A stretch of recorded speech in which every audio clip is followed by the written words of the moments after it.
Divine You by Sri Bagavath. About the author. Sri Bagavath, the author of the book, belongs to Tiruchendur, a divine place in the southern part of Tamil Nadu, India. There are many teachers in the spiritual world, and some alone are considered great. He is also considered as one among them presently. But there is also chance for him to be considered as the greatest in this century in the course of time, because after his arrival, the spiritual world has taken a different shape and dimension. He conducts lectures and camps. Many got awakening through his view. The book contains the collections of his conversation with the seekers, happened in various places. Most of those participants have blossomed with enlightenment. Some of those benefited persons are conducting satsang as enlightened masters.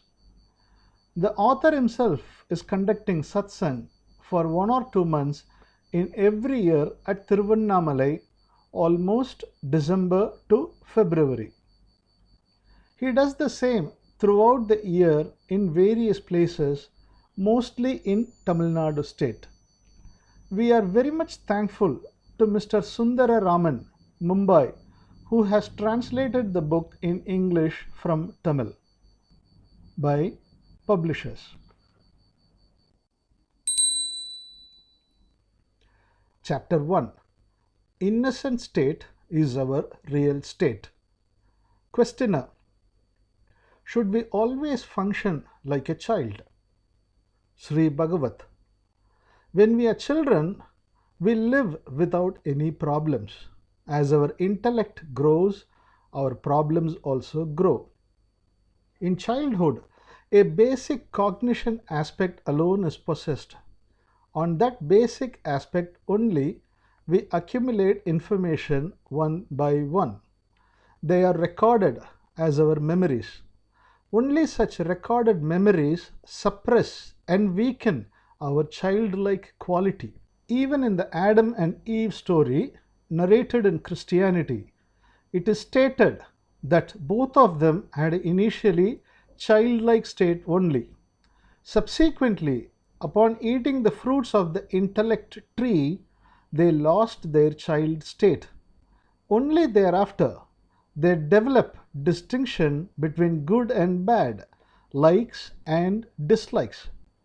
Superficially seeing, it appears that only our intellect seems to help us.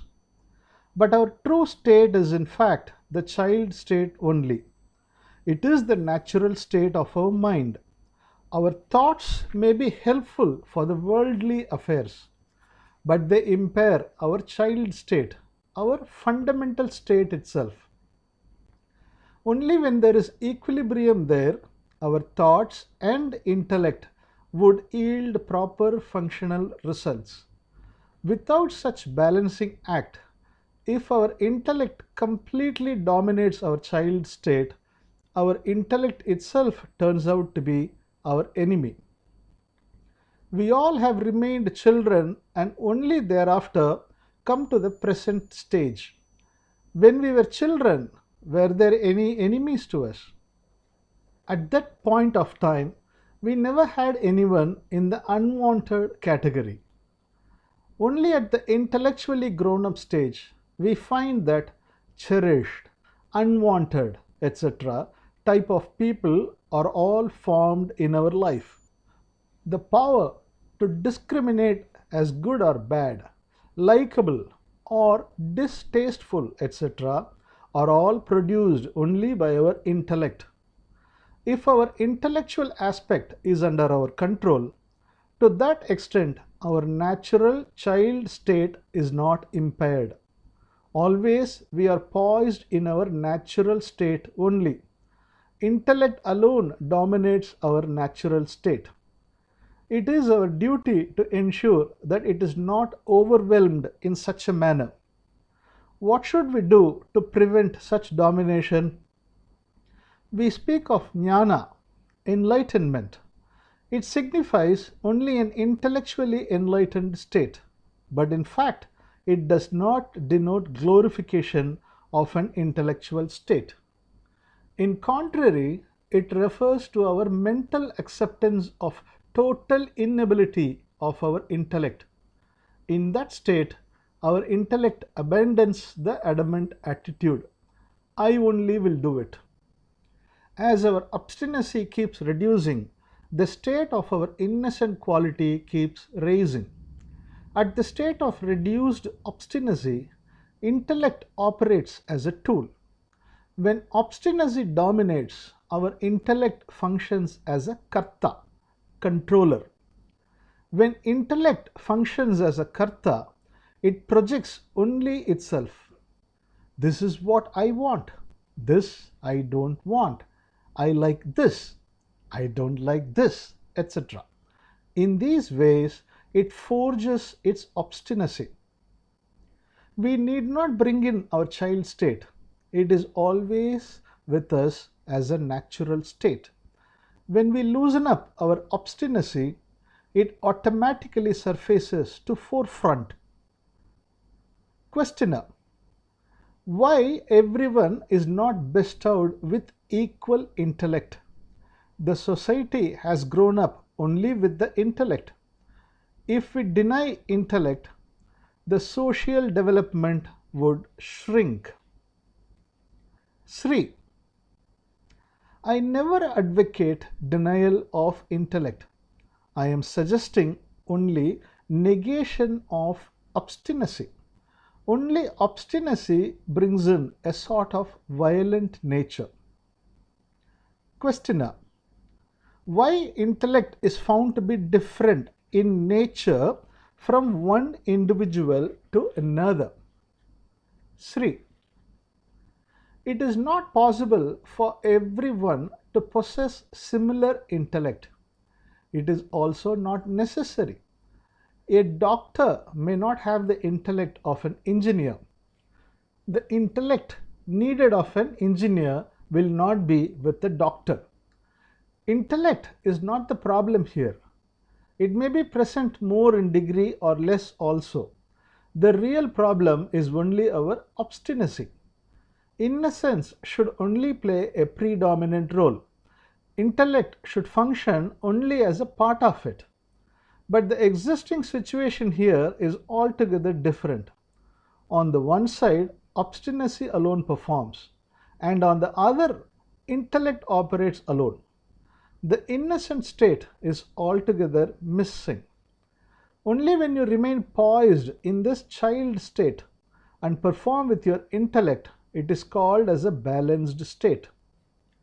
In that state, there are bright chances for you to expect all good effects to fructify.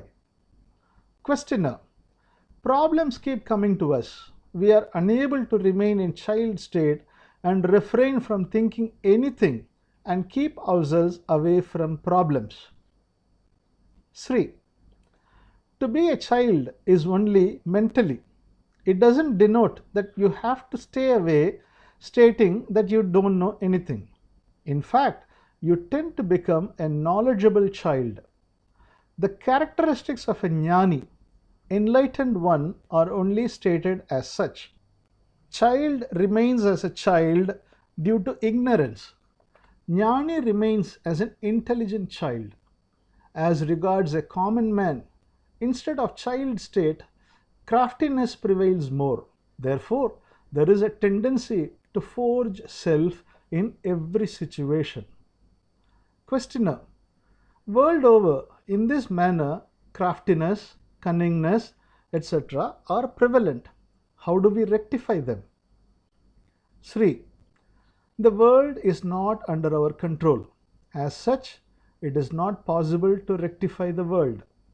But it is possible for us to set right ourselves. Even if we abandon our obstinacy, we can rectify ourselves. Questioner. What is meant by Siva state? How to attain it? Sri. It is not proper to take Siva state as some stage to be attained by us. If we attain some state, it would leave us later. We have to take efforts again and again to regain the same. When the true state is already inherently possessed state in us, it would always remain with us. It remains at all times with us.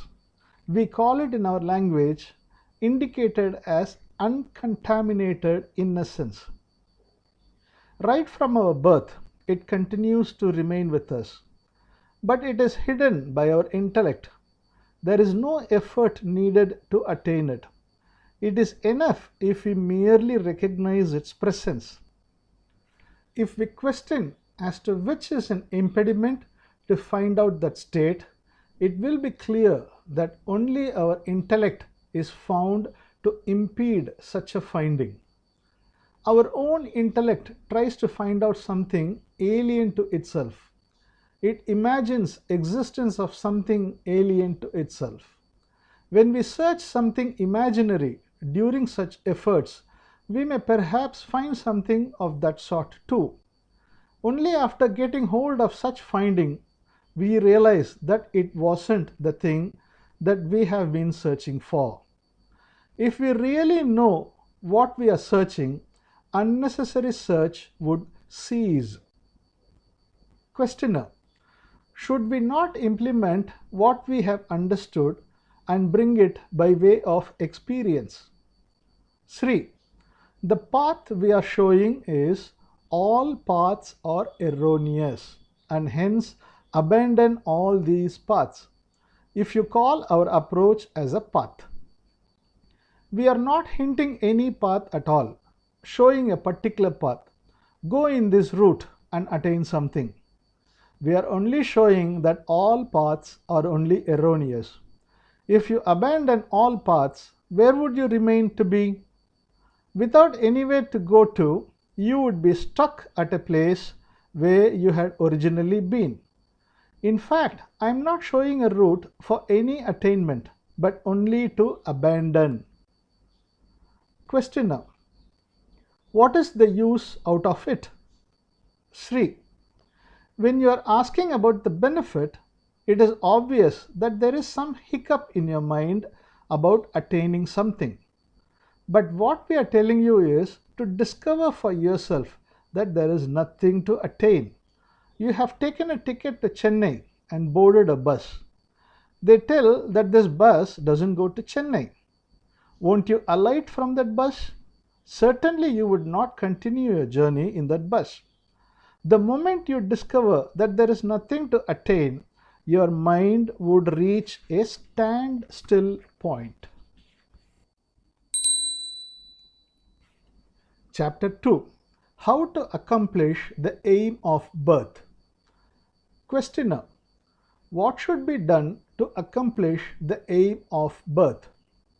Sri Bagavath: what do you indicate by aim of this birth? Questioner: I mean only God realization as the aim of birth. I don't find your views as beneficial to me. Sri: everyone's mind operates on different wavelengths. I can't say that my views would fit into all wavelengths. Though the destination point where we all have to reach may be the same, our present staying points are unique and are on separate wavelengths.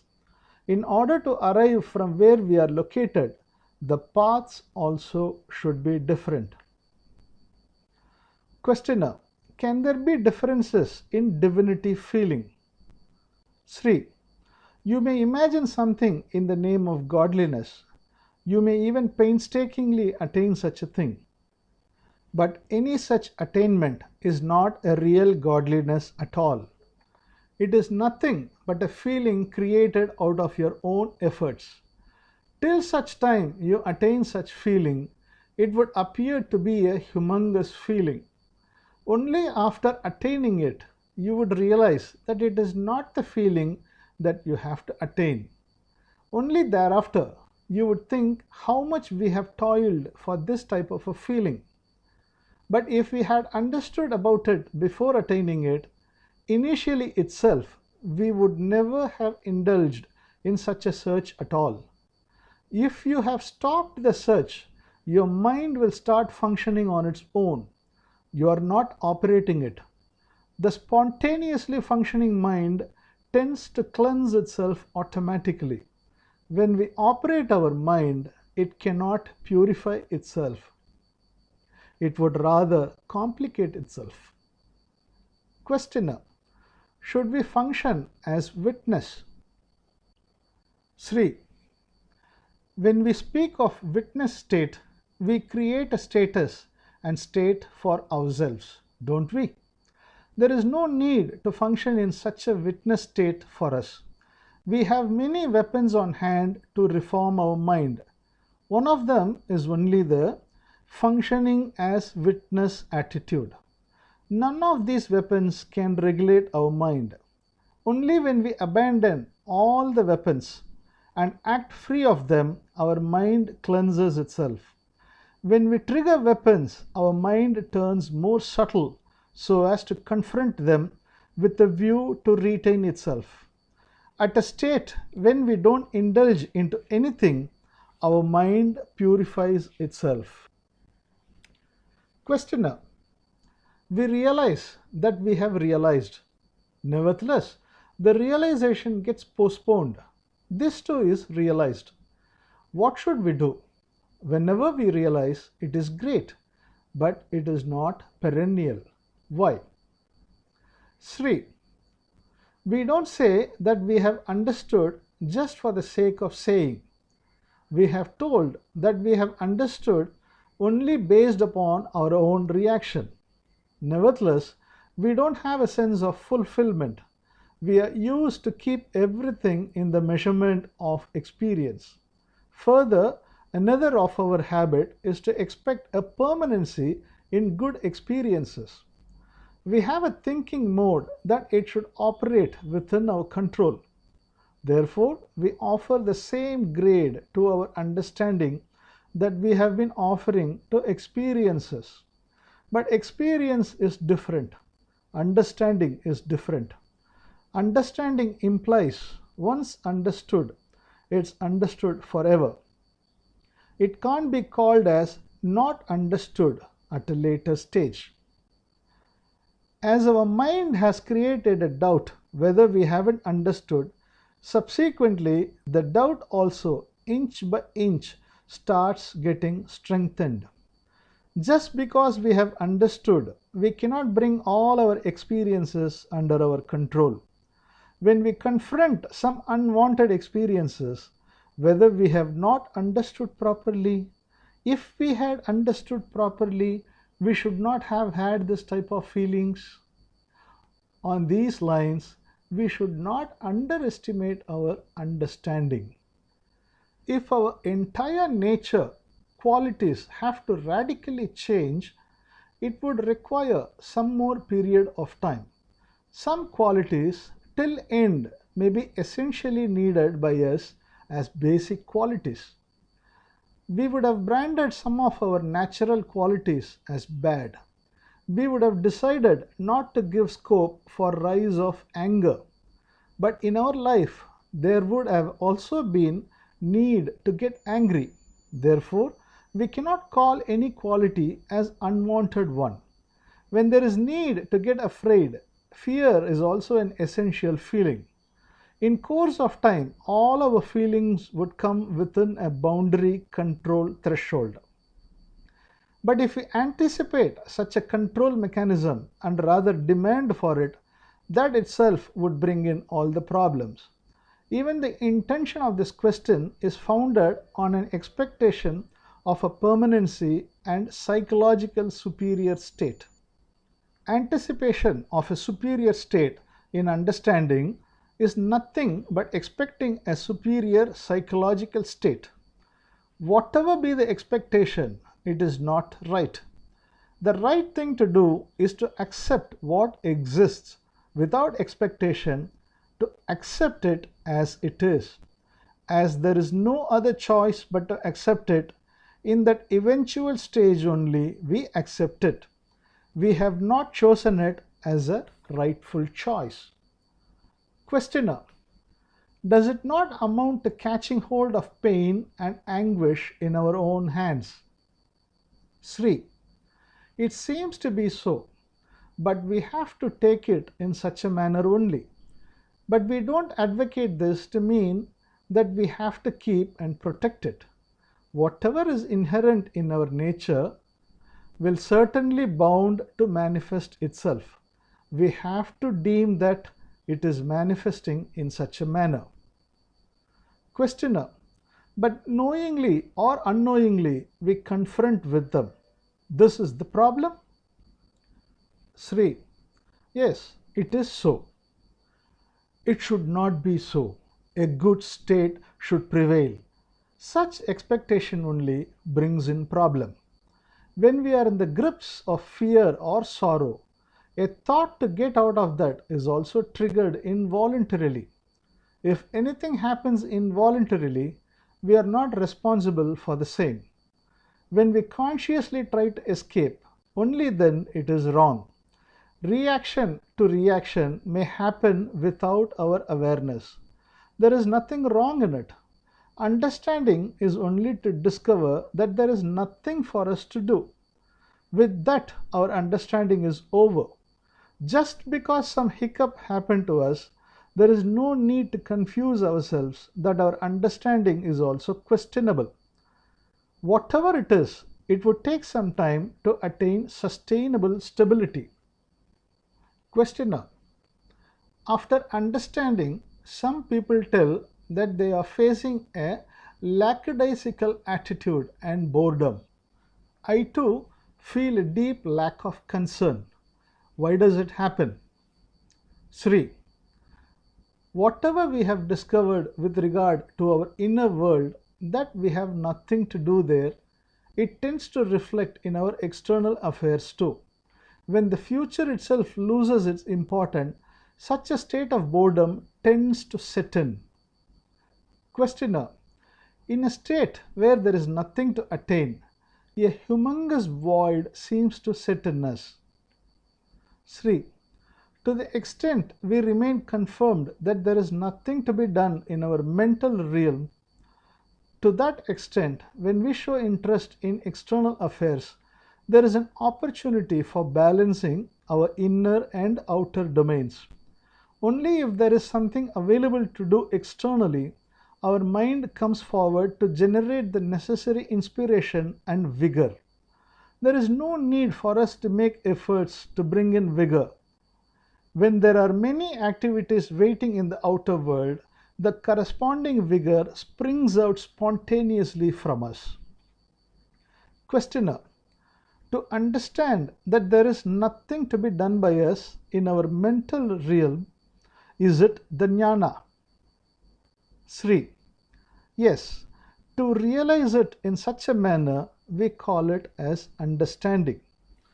By reason of understanding it, our mind reorients its functioning to another dimension.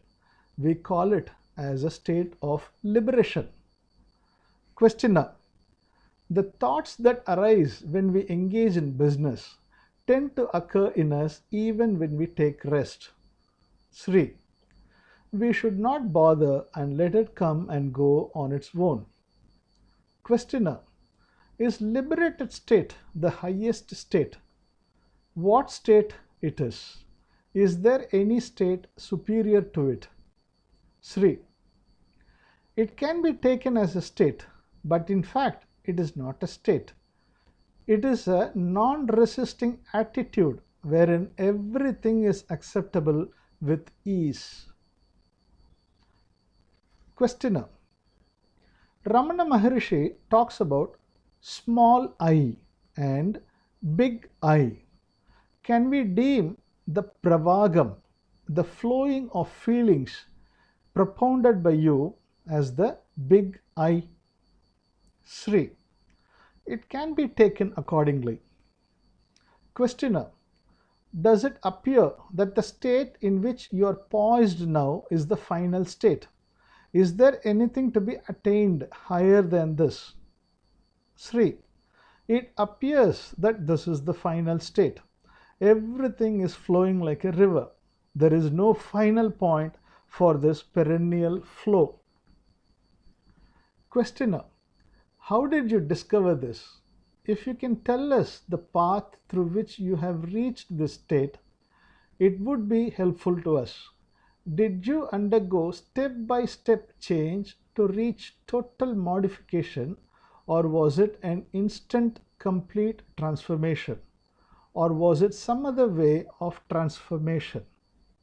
Sri: it can't be called as little by little or step by step effected transformation. The moment it was realized that there is nothing to be done, that chapter was completely closed. Whatever happens in the mental realm, there is no voluntary thought to regulate it. The happenings too turned out to reaffirm my realization.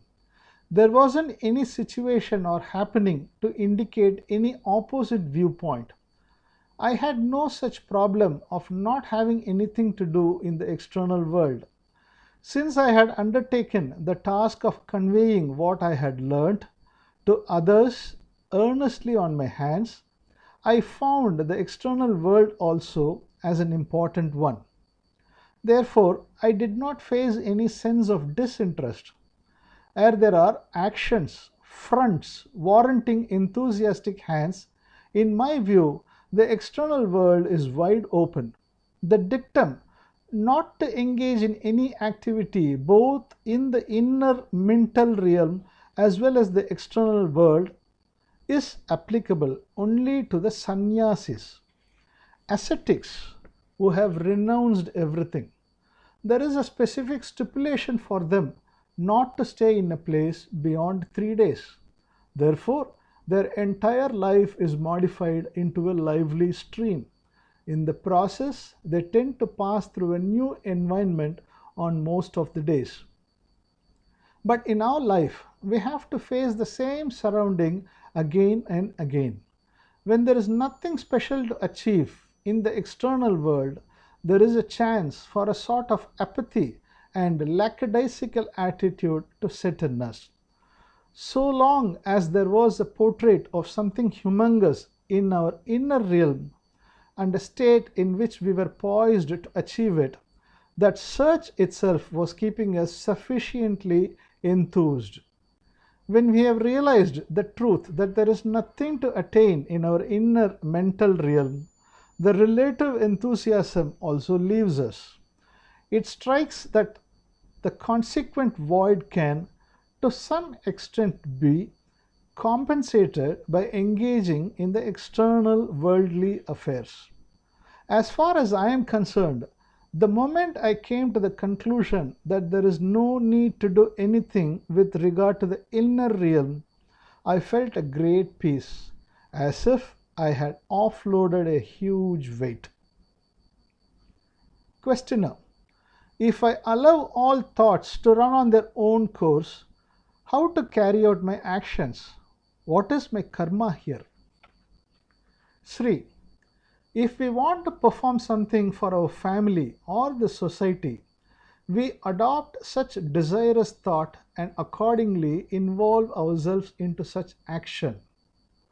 Questioner: how does the ego functionality originate? Sri: the ego consciousness takes a shape and status depending upon our thinking process only. Questioner: is ego concept only a consciousness? Sri: all of us have fundamentally a state of consciousness. When with that fundamental sense our thoughts mix up, the ego feature is evolved. As the thoughts emerge again and again, the ego also is born afresh again and again.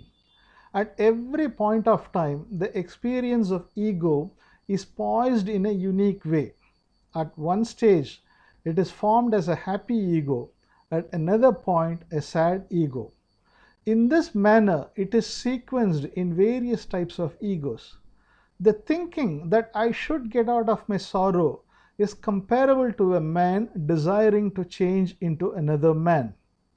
To seek that, I want this experience, I don't want this experience, etc., are similar to our seeking for this ego or that ego. Questioner: you have indicated that ego is our thought.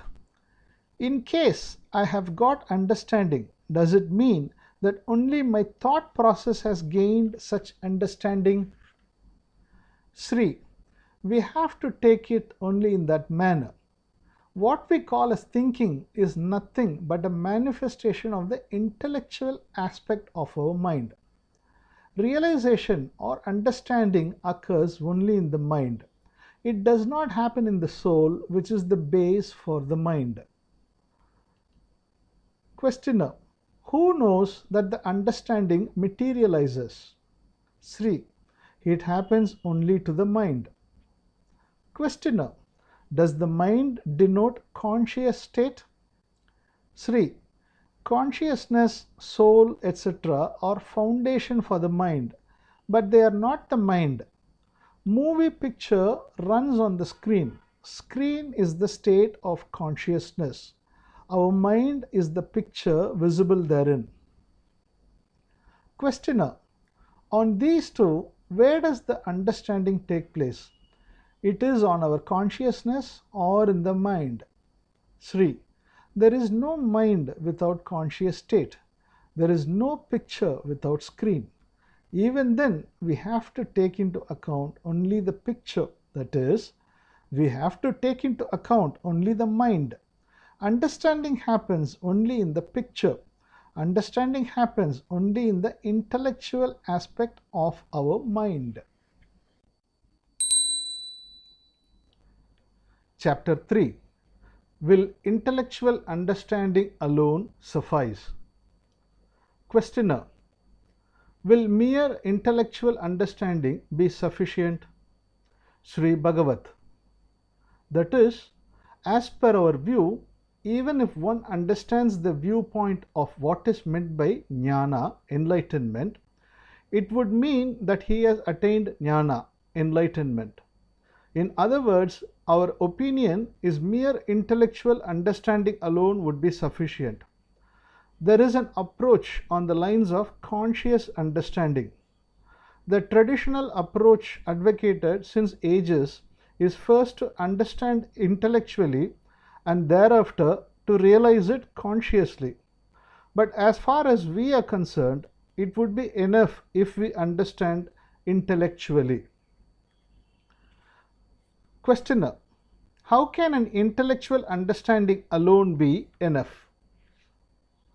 Sri: I have heard of an episode. It may also be a story, or perhaps maybe a real one too. A black magician, by chanting mantras, was detoxifying snake bites. A young man was persistently asking him to teach him the mantras. He was avoiding him for a long time, but the youth was not prepared to leave him. Being unable to tolerate his nuisance, he shouted at him, "Go away without troubling," in Telugu, his mother tongue. As the youth was not knowing Telugu, he couldn't understand the same. He thought that it was the snake bite remedial mantra and asked the black magician, "Is it the snake bite cure mantra?" He too told him, "Yes, it is that snake bite cure mantra." That youth was doing japa, chanting, "Go away without troubling," treating it as a mantra. In course of time, his japa attained power to detoxify snake bites. The queen in that country was bitten by a snake. The black magician was called to treat her. Though he tried chanting various mantras, the venom did not come out. The queen's condition became precarious. As someone suggested, the youth was called in. The youth came and chanted his mantra only once. The very next second, the queen's entire snake venom oozed out.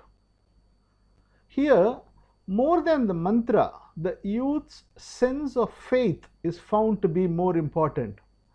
The black magician was very much surprised.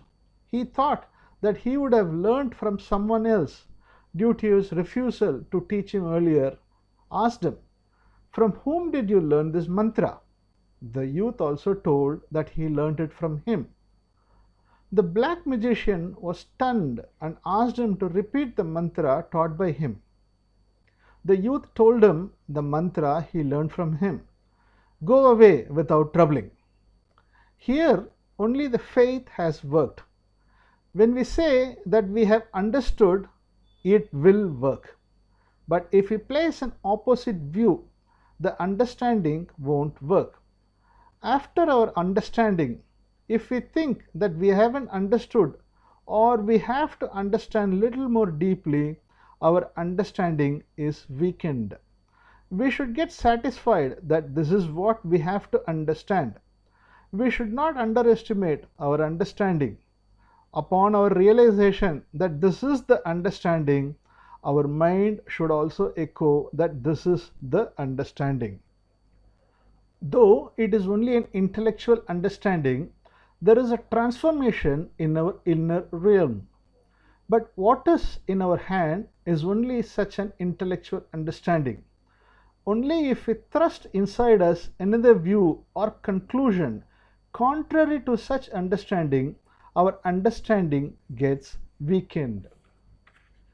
At this stage, we convey two types of commands into ourselves. Hence, we don't know which one to follow, as our mind gets perplexed as to which command has to be accepted. Once I had recorded name of a friend in my mobile phone. When I received a call from him, his name was not displayed. Upon my analyzing the causes for such omission, it was found that his name was recorded twice in two different manners. Therefore, there could not be proper effect there. When we don't develop a view contrary to our understanding itself is imbibed in us without giving any room for doubt in our mind, paving way for our mental functioning on a different dimension. What I imply by understanding is that we should realize that we have nothing to do in the sphere of our mind-related feelings. Even in that state of understanding, if we expect to attain a superior mental state, in that event also our understanding tends to weaken. Once we understand that mentally there is no state to attain, we allow our existing state to manifest itself. We allow our operative feelings, our wholehearted permission to flow.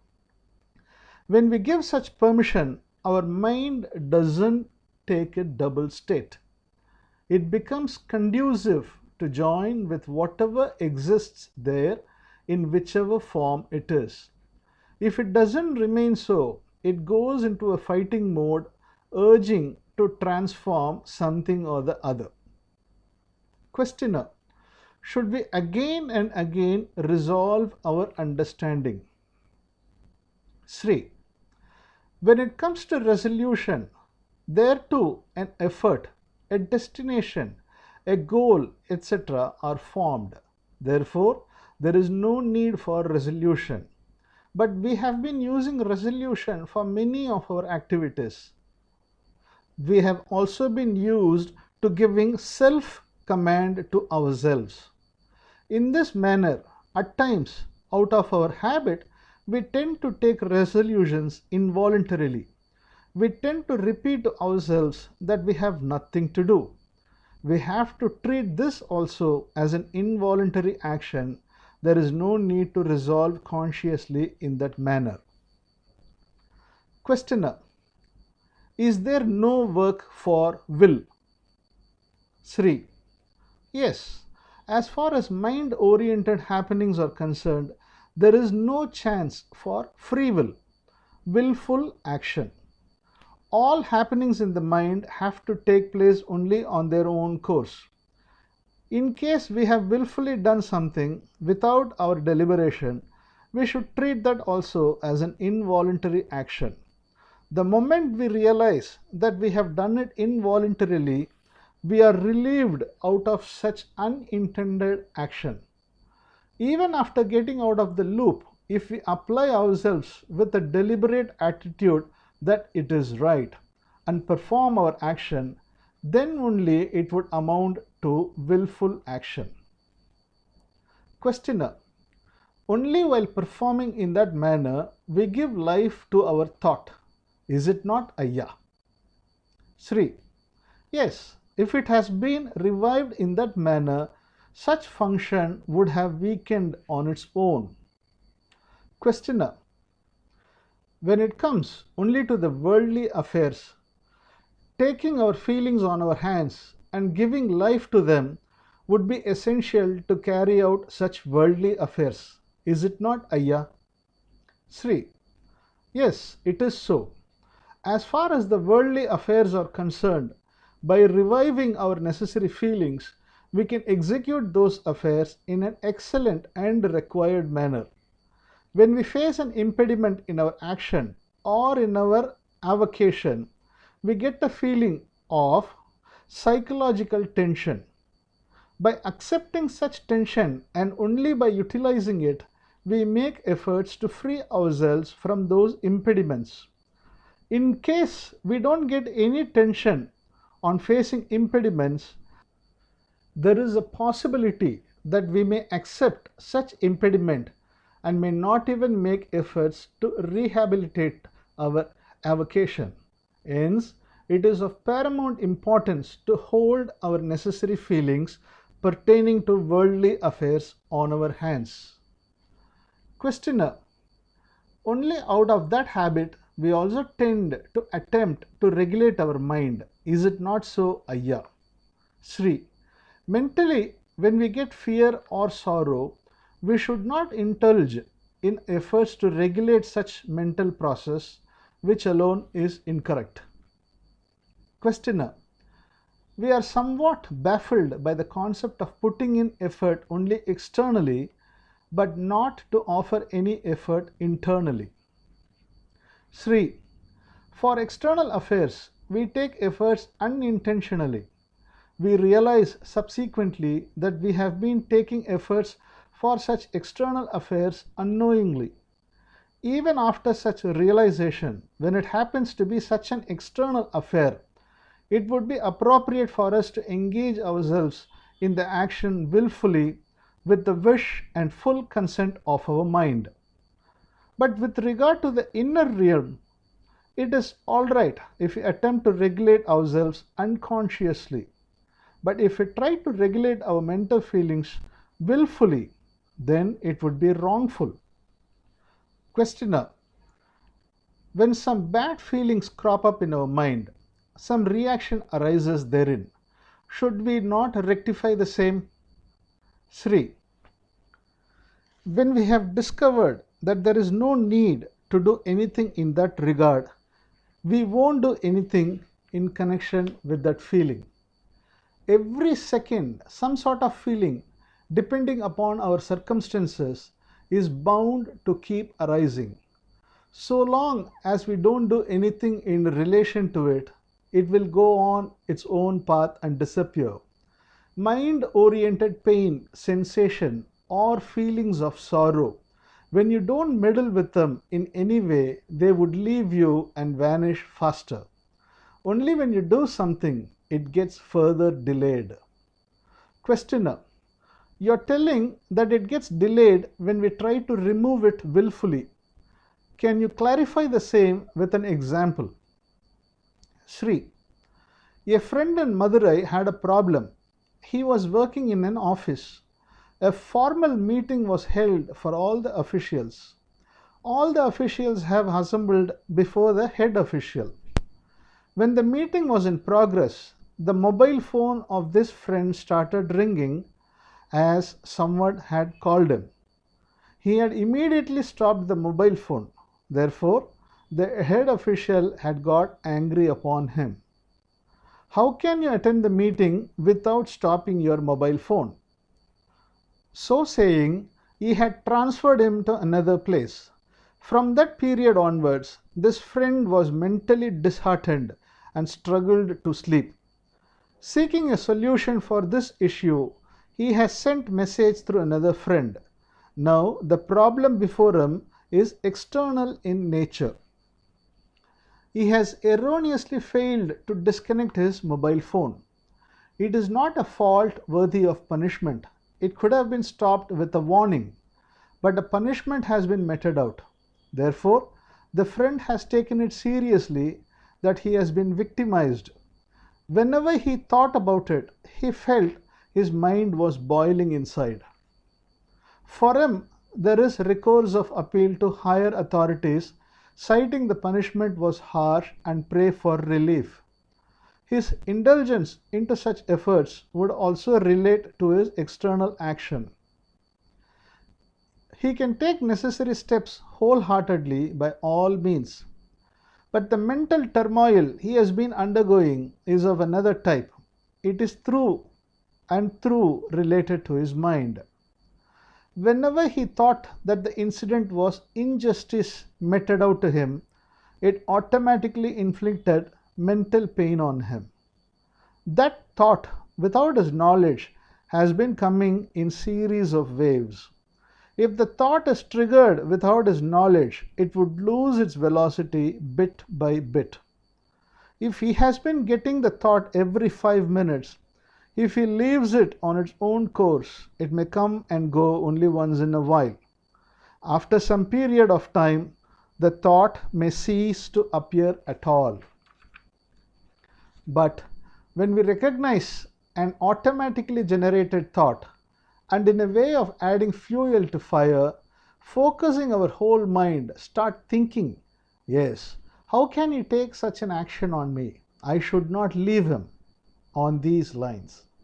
Or else, alas, we are getting so much anguish, unable to bear, etc., and try to oppose the thought wholeheartedly. In this manner, we enliven the thought that has cropped up automatically. Therefore, there is more delay in disappearance of the spontaneously generated thoughts and feelings. If we leave the thought to its own course without trying to control it, it will itself find a quick resolution. Questioner: when we allow ordinary thoughts also in this manner, whether their strength would be reduced, Ayya? Sri: everything is like that. Questioner: feelings arrive in a bulk. Would they also leave themselves? Sri: yes, they would leave themselves. We can adopt any feeling necessary for our external need. There is no need to remove the unnecessary ones. When not adopted and cared for, they would vanish on their own. We should not take ourselves to a frozen state wherein no feelings or thoughts should arise at all. When we take a computer into account, an arrow indicator is made in such a manner so as to move here and there freely. If we stop it at an icon where we require information and click it, the relevant icon's details start expanding. If the arrow indicator is immobile, unable to move, it means that it is faulty and stopped functioning. Similarly, our feelings and thoughts should freely come and go on their path, which is an appropriate functionality. We can click only those feelings and thoughts which are necessary for our external deeds. Such act of clicking should not be for setting right our inner mental realm at all. It is reiterated that we can click them only for administering external affairs. Our search of some state is tantamount to only searching a standstill frozen state. A state wherein everything is permeating on its own course is an appropriate state. Questioner: we should click only for our external activities? Sri: yes, only for external activities we can click and adopt. But our mind itself would raise demand to set right the inner realm too. Want fearless state, want sleepless state, want blissful state, on these lines. Our mind itself would prompt us to click us to regulate our own mind, but we should not click for the same. Chapter 4. When there is no future, here is present only. Questioner. After realization, mindset without likes and dislikes and presence at the present moment are possible, so says J. Krishnamurti. Sri Bagavath. It continues to remain so. Present tense continues to mark its natural presence. There is problem only when we expect something or the other. If we look at what we expect, it is invariably towards the future. Present period has always been marking its presence. There is no need for us to bring it. When we go in search of future period, the present time loses its importance. When our anticipated aspect, effort lose their importance, automatically the future period too loses its importance. As the future period keeps losing its importance, the present time gradually gains its strength. When there is no future tense, whatever remains over is only the present period. Search free, matter of fact, state tends to be our present presence. Questioner. There is nothing called as present tense. Just because there is future tense, as its relative aspect only the present tense remains? Sri. Yes. At the same time, to the extent the future period gaining importance, the present period loses its importance. Questioner. While flowing in pravagam, stream, we may call it as present tense? Sri. Yes, it is so. Questioner. It can be called as witnessing state too? Sri. Perhaps it can be called so. It too happens automatically. We don't bring it out. If we desire to bring out witnessing state, a sort of demand creeps in there. A search has arisen. It would never be a witnessing state under any circumstances. In a state where search is shelved, we are transformed into a witness state without even our knowing it. There is a connection in witness state. If we tend to view an episode as a witness, there is a relationship between us and the happening. If we leave it without noticing it, then there is no connection established in relation to us. There should not be any impact on account of the happening. Then only our state would remain as witnessing state. Only in a state wherein there is no demand, there would be no impact upon us. So, witnessing state is a state wherein no demand or expectation ensues. Questioner. Either joy or sorrow occurs to us. Is it enough if we realize intellectually that it would pass away on its own ayya? Sri. Yes, we should understand that it would move away on its own accord. Questioner. But at times, we tend to resolve within ourselves in such a manner. Sri. Yes, at times it may happen out of our habit. Even if it happens so, we should take it in such a manner as if it had happened unconsciously. It is enough if we don't do it willfully. Even if what we perform happens to be erroneous, when it is done unconsciously, it should also be called as proper deed only. When we act in our conscious state only, future period tends to gain importance. Only in that event, the present tense is disregarded. Questioner. Is it not even necessary to accept the present tense? Sri. Yes, there is no need to even accept it. We should take it that even the present period also occurs on its own. It should be ensured that there is no voluntary involvement. The entire mental process should tend to be an autonomous operation. Questioner. For those spiritual aspirants who were hitherto striving hard, hoping that there is something to be achieved. When you are telling that there is nothing to be achieved, or when U.G. Krishnamurti says so, it creates a big jolt to them. Sri, as far as I am concerned, I felt very much relaxed, as if a huge burden or responsibility was offloaded from my head. I felt a sort of liberation. It is so simple. Is it for this we were toiling and struggling for so long? Such was the surprise I got. While remarking about it, a friend used to tell, "It is as if taking a screwdriver to open eyelids. We have been taking unnecessary efforts for so long." In fact, only when we carry a screwdriver, our eyelid closes more tightly. When the fact that there is nothing to be done inside reflects in our external world, it brings in a state of disinterest in some people. We should remain that there is nothing to be done as far as our inner realm is concerned. Questioner, is it the same thing as stated in scriptures as keep quiet? Sri, yes. Questioner, as far as the inner realm is concerned, to remain silent? Sri, yes. Just because it has been wrongly understood that we have to remain quiet in the external world too, enlightenment has become a secret riddle, accessible perhaps to 1 in 10 millions. But the fact remains that the very nature of a common man is nothing but liberated state only. Questioner, birthright? Sri, yes, to tell the truth, all the children are glued in this liberated state only.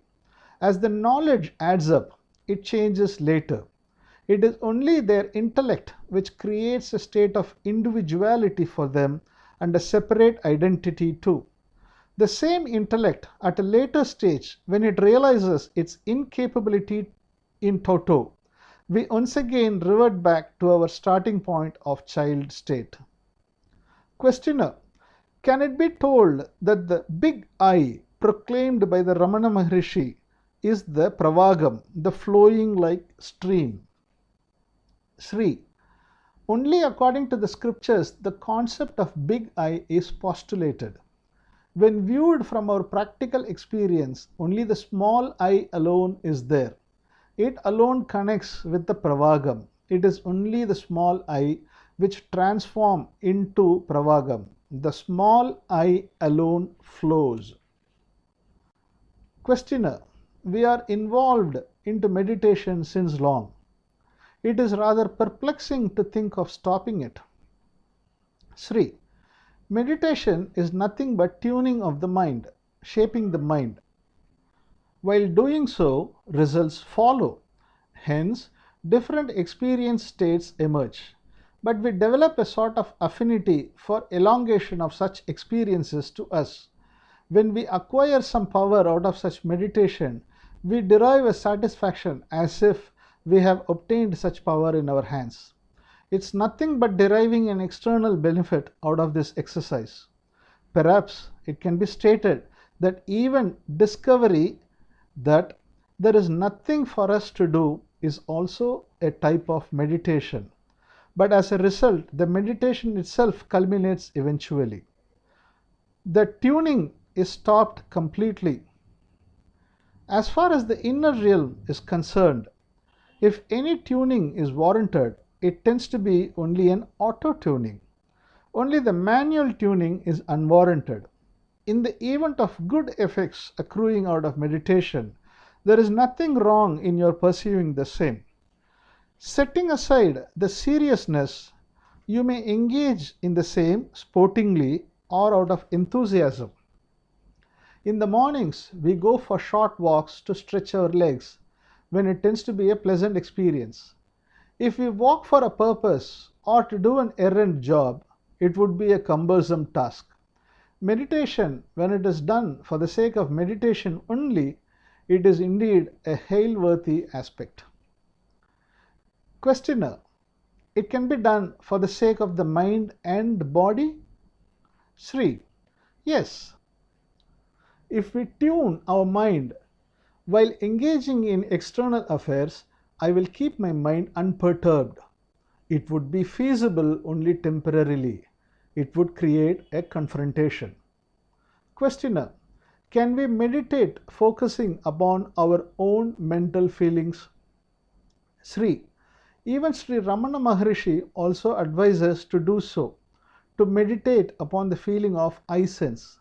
It can be done, but it would lead us to Samadhi state only. It won't take us to a state of clarity. We may obtain very good experiences out of meditation. We may secure extraordinary powers, Shakti, but only by deep introspection of our own self, clarity can manifest. Questioner, meditation as well as clarity combined together is good for us, I think. After realizing clarity, we can engage in meditation also, I surmise. Sri, yes, it's correct. Questioner, is there any difference between the understanding concept of J.K., Ramana Maharishi and yourself, Ayya? Sri, as far as I am concerned, the understandings of all the jnanis are only like that of mine, in my opinion. But so far, none of them have explained to others in explicit and clear terms as to how such understanding or realization occurred to them. They have all rather brought it out as a mystifying occurrence. It has not been scientifically explained properly, linking it with common man. That's the difference. When we take into account the sage, Teni Swami, there is no difference between his state and that of mine, but the way he postulates and explains it is different. As far as Teni Swami is concerned, I am that, I am the ultimate Brahman is the self-feeding he gives unto himself. As a result, the concept I am that is deeply imbibed. When there is no other concept invoked contrary to that, the concept I am that gains force and culminates. In that stage, individual I or ego doesn't have any individual or separate activity. Thus, he achieves his maxim. There is nothing for us to do through an altogether different approach. But it's not a direct path. By adopting a roundabout route, he too arrives at the same conclusion which we have arrived at. That is why he is unable to explain to others as to the path he had treaded through in clear terms. When we surrender to God in Bhakti Marg also, by wholesale entrustment of all our affairs in His hands, we come to a safe conclusion that we have nothing to do. In that state, there is a clear-cut effect, but such occurrence is possible to only 1 in 10 millions. Questioner, when the surrender is wholeheartedly absolute, such occurrence is possible? Sri, yes, but in contrast to that, if any expectation is intercepted, the surrender feature would tend to dysfunction. If our feeding is on double poles, there won't be a desired effect. Questioner, in revealing their experiences, there is a sort of contrasting tendency amongst the jnanis. Sri, a friend narrated an episode of a sage. He had learnt the technique of pranayam, yogic breath control, from another sage. Thereafter, he had practiced the pranayam continuously. Even ignoring his family, he went on indulging in that practice. As he didn't attain Nyana, even after engaging in that practice for several years, he left it and went to Rishikesh. He even tried to practice the meditation systems taught by those over there. Nothing could provide him the realization which he was searching. Hence, he was totally frustrated. He questioned himself as to what is the use of living at all without attaining jnana, venturing himself ready to give up his life, lying on a rock with a broken heart. At that stage, most unexpectedly, real Nyana dawned on him. He asked himself as to how it happened to him.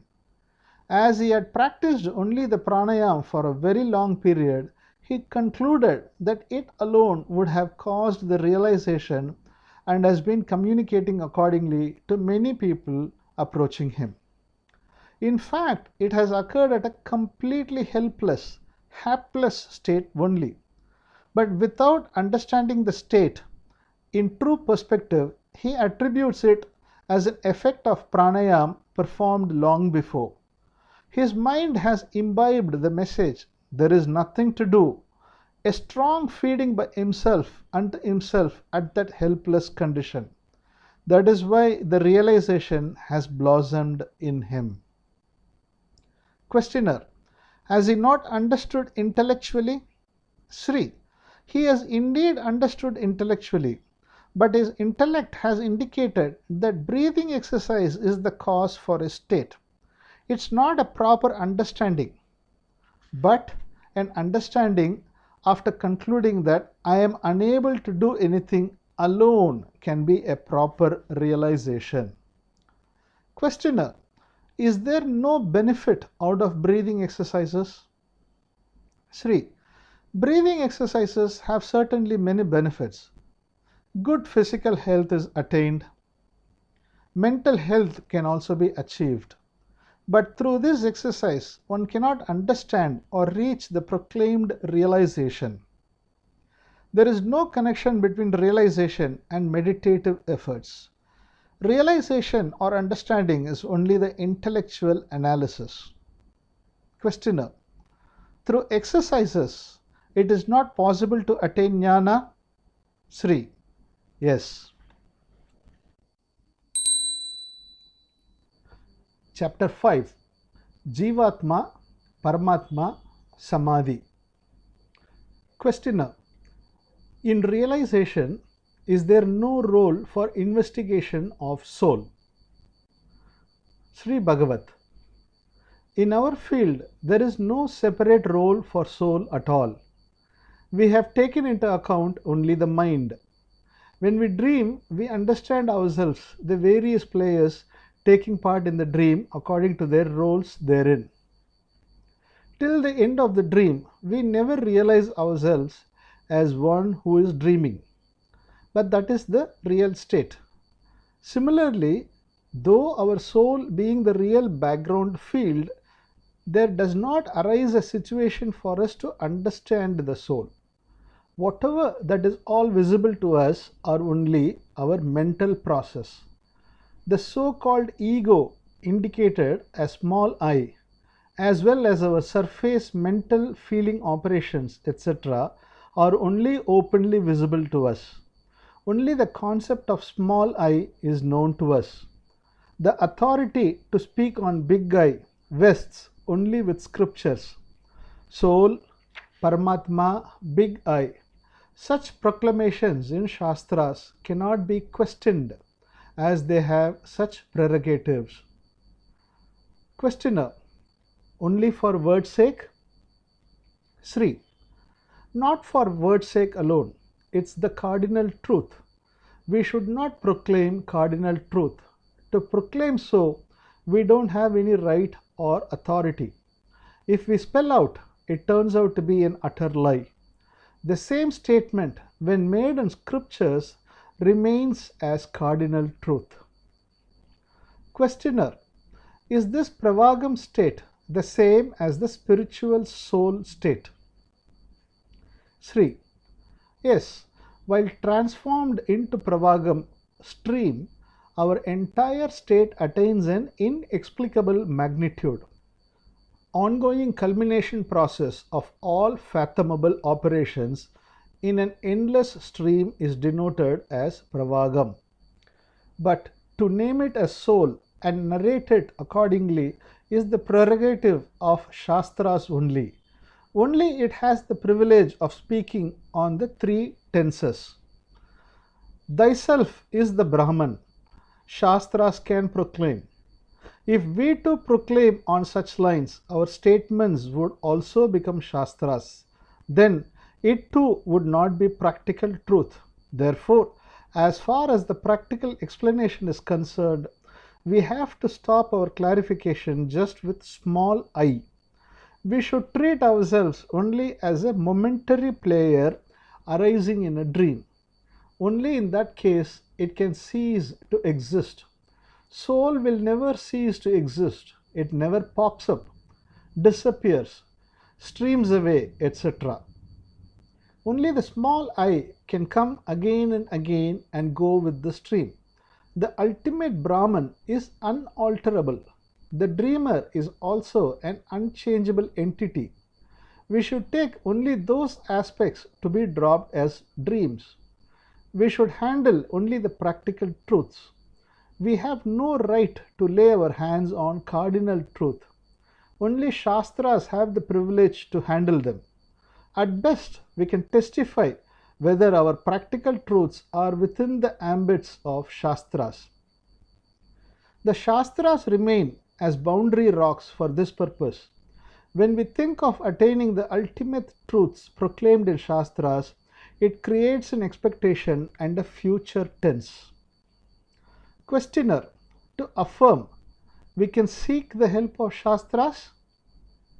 Sri: yes, we can affirm what we say with the help of Shastras.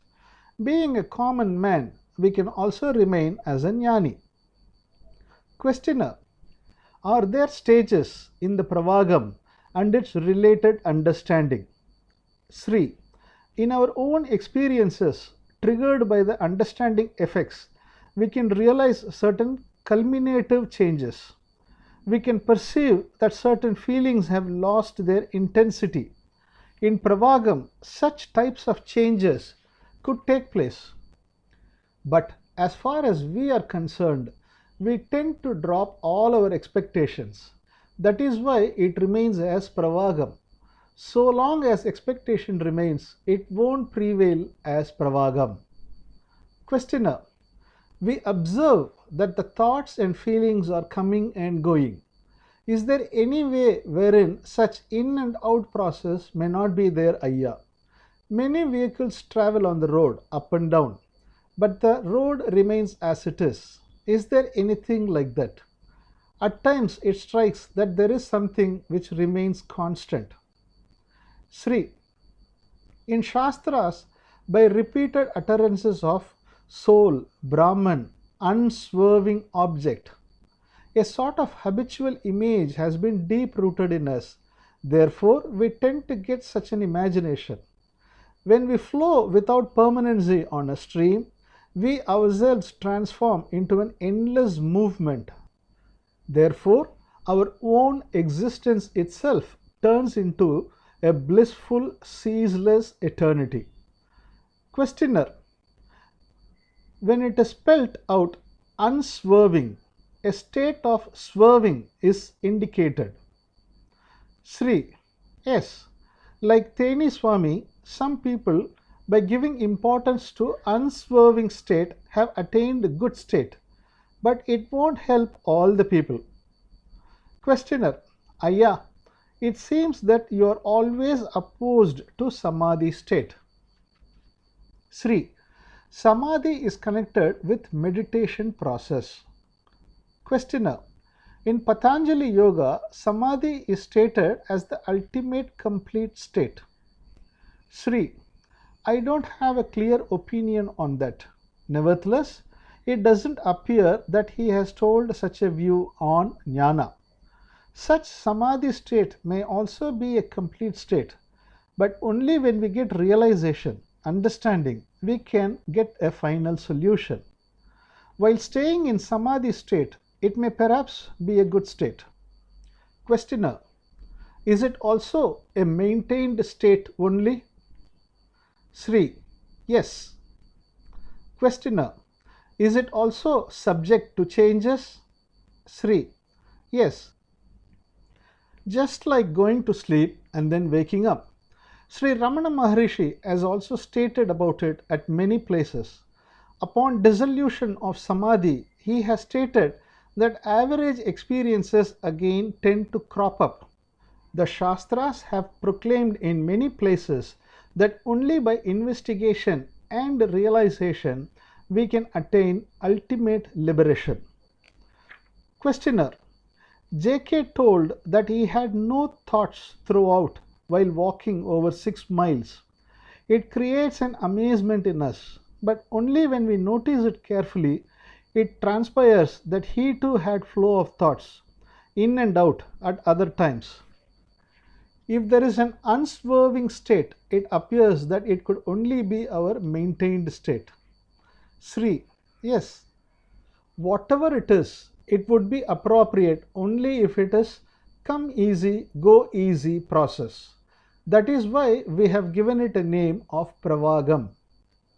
Questioner: Observing and understanding are the only truths. Is it correct, Ayya? Sri: Understanding alone is enough. Observation is also not important. If necessary, it may come on its own accord and leave also. That's all.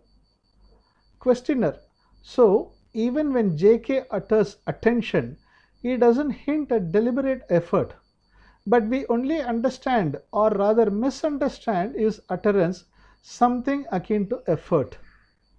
Sri: Yes, at times he used to tell us to be attentive beyond ourselves. In the course of the meeting, sometimes aeroplanes used to fly noisily. At that moment, he used to advise those present in the meeting to attend it, go with it. My views would tally 90% only with that of J.K. With others, it may not be in agreement to this extent. Questioner: In which area the 10% difference vests in your views and that of J.K.? Sri: He used to stress upon choiceless awareness, sensitiveness, and attention in his talks. He would rather indirectly create a mental pursuit whether we have to attain them. Unknowingly, some sort of an attainment object is formulated. On this score, I too struggled for long in understanding him as well as the ultimate truth. Though he had not done it deliberately, it transpired that a goal stands imposed in our unawares. It may perhaps appear that he had induced for attaining an egoless state. In fact, the more we think of attaining egoless state, such ego gets more strengthened. When we realize that there is nothing to attain ultimately, the ego aspect too becomes part of the flowing pravagam. Ego only tends to become an endless movement. When it doesn't occupy a pivotal role, it is upgraded to infinite status, equivocal status. It loses the level of grading levels. I or ego is always there, but as it is moving on a roll, losing its own individuality, it turns into infinity. When maintained, it tends to possess a definite state. We don't try to sense the infinity. Without tightly holding on to it, we tend to allow it to melt or liquefy. When infinity is searched, only the definite state gets strengthened. When the definite state is allowed to be on its own, that itself transforms into infinity. Restricted entity frees into unrestricted one, transforming from solid state to liquid state. Questioner: Age-old utterance to us to remain in thoughtless state has been deeply imprinted in us. Sri: Yes. Questioner: It has created an expectation in us that one day or the other such a state would fructify. Sri: Yes. Since ages, spiritual literatures have all linked Nyana and Yoga together. Therefore, a sort of expectation is created that even the concept of Nyana is also a state to be attained through efforts. Hence, unknowingly, we too tend to search for something or the other. There is nothing wrong in keeping both separately. It's only wrong to mix up both. Giving first importance to Nyana and second one to Yoga would not entail any problem. Samadhi, thoughtless state, etc. pertain to Yoga. They are of secondary importance. They all are some time-bound states created out of Yoga. But Jnana is an aspect wherein no state is locked in permanently. Questioner: while flowing in this stream, pravagam, at times such a state too may manifest. Is it so, Ayya? Sri: if necessary, we too can try for it. It's something like the road in front of our house. If needed, we may use that road to walk for some time to stretch our legs and then return back. But it's not the home where we reside. Jnana and liberation are our dwelling abodes. For external affairs, we can utilize meditation too. Questioner: meditation is also a sort of an effort? Sri: yes, meditation is certainly an effort only. For external needs, effort is an essential one. But for worldly affairs, our efforts are all compulsorily necessary. We can conjoin our meditative efforts thereon. But as far as external affairs are concerned, it is advisable to avoid confrontation as far as possible. Usually, I used to cite an example. Let us assume that a person advises his friend to touch a tree standing at a far off place and come back. What would that friend tell? He would ask, why should I touch and come back? If the same thing is told to a child, the child, without asking why and what for, not even trying to listen to any reason, even if we attempt to tell also, will run towards the tree. As far as a child is concerned, the action it performs itself tends to be an enjoyment. When we focus into an action, that itself tends to be an enjoyment. Even its benefits get only secondary importance. We perform action for its effects only, but conjoining with the performance itself assumes paramount importance. Questioner: is there any practical guidelines in indulging in external activities? Sri: suppose we are traveling in a vehicle on the road. While on the trip, let us assume that a fallen tree is lying on our path. At this stage, we cannot continue our journey. It is not possible to proceed with the journey without removing the tree. Either we have to change our route or else remove the tree. In case of being a vehicle on the road, such type of removal is required. But if what is flowing on the road is, instead of a vehicle, turns out to be water, in that event there is no need to remove a tree. The water would create its own journey path. Similarly, whatever external affairs that we may indulge in, they are bound to face certain hurdles. When we perform our actions with an intention to remove those hurdles and then only cross the path, it would create a big confrontation.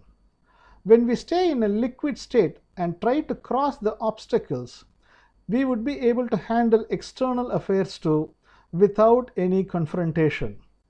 When we peep into the root cause of the social problems, it would be clear that someone would have tried to justify himself that what I do is only correct. While we have to adhere to judiciousness in our actions, but not necessarily expect the same justness in the acts of others.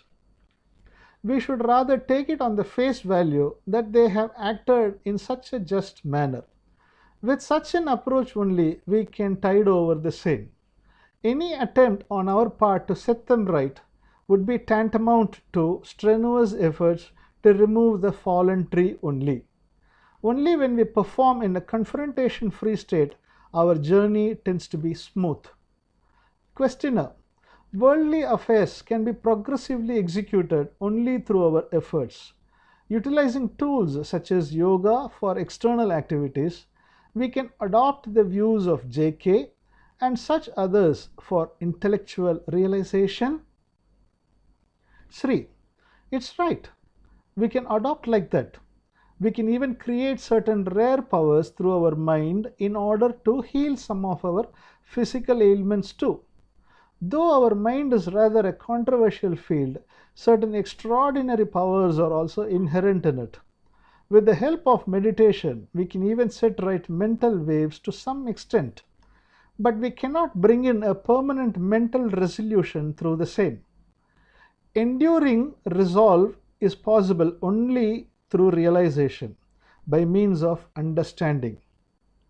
Questioner: by refurbishing body and mind, can we realize ourselves easily? Sri: this should be learnt through own investigation. There is no direct relationship between the two. They are all based upon efforts. But realization is not dependent upon efforts. Perhaps mental health may be helpful to some extent. They are all secondary help only. Questioner: it is told that external affairs should be performed with Maitreya attitude, that is, to conjoin mind with the activity and do it as a sort of meditation. Sri: yes, it's correct. In external affairs, only dhyana, meditation, and effort can bring success.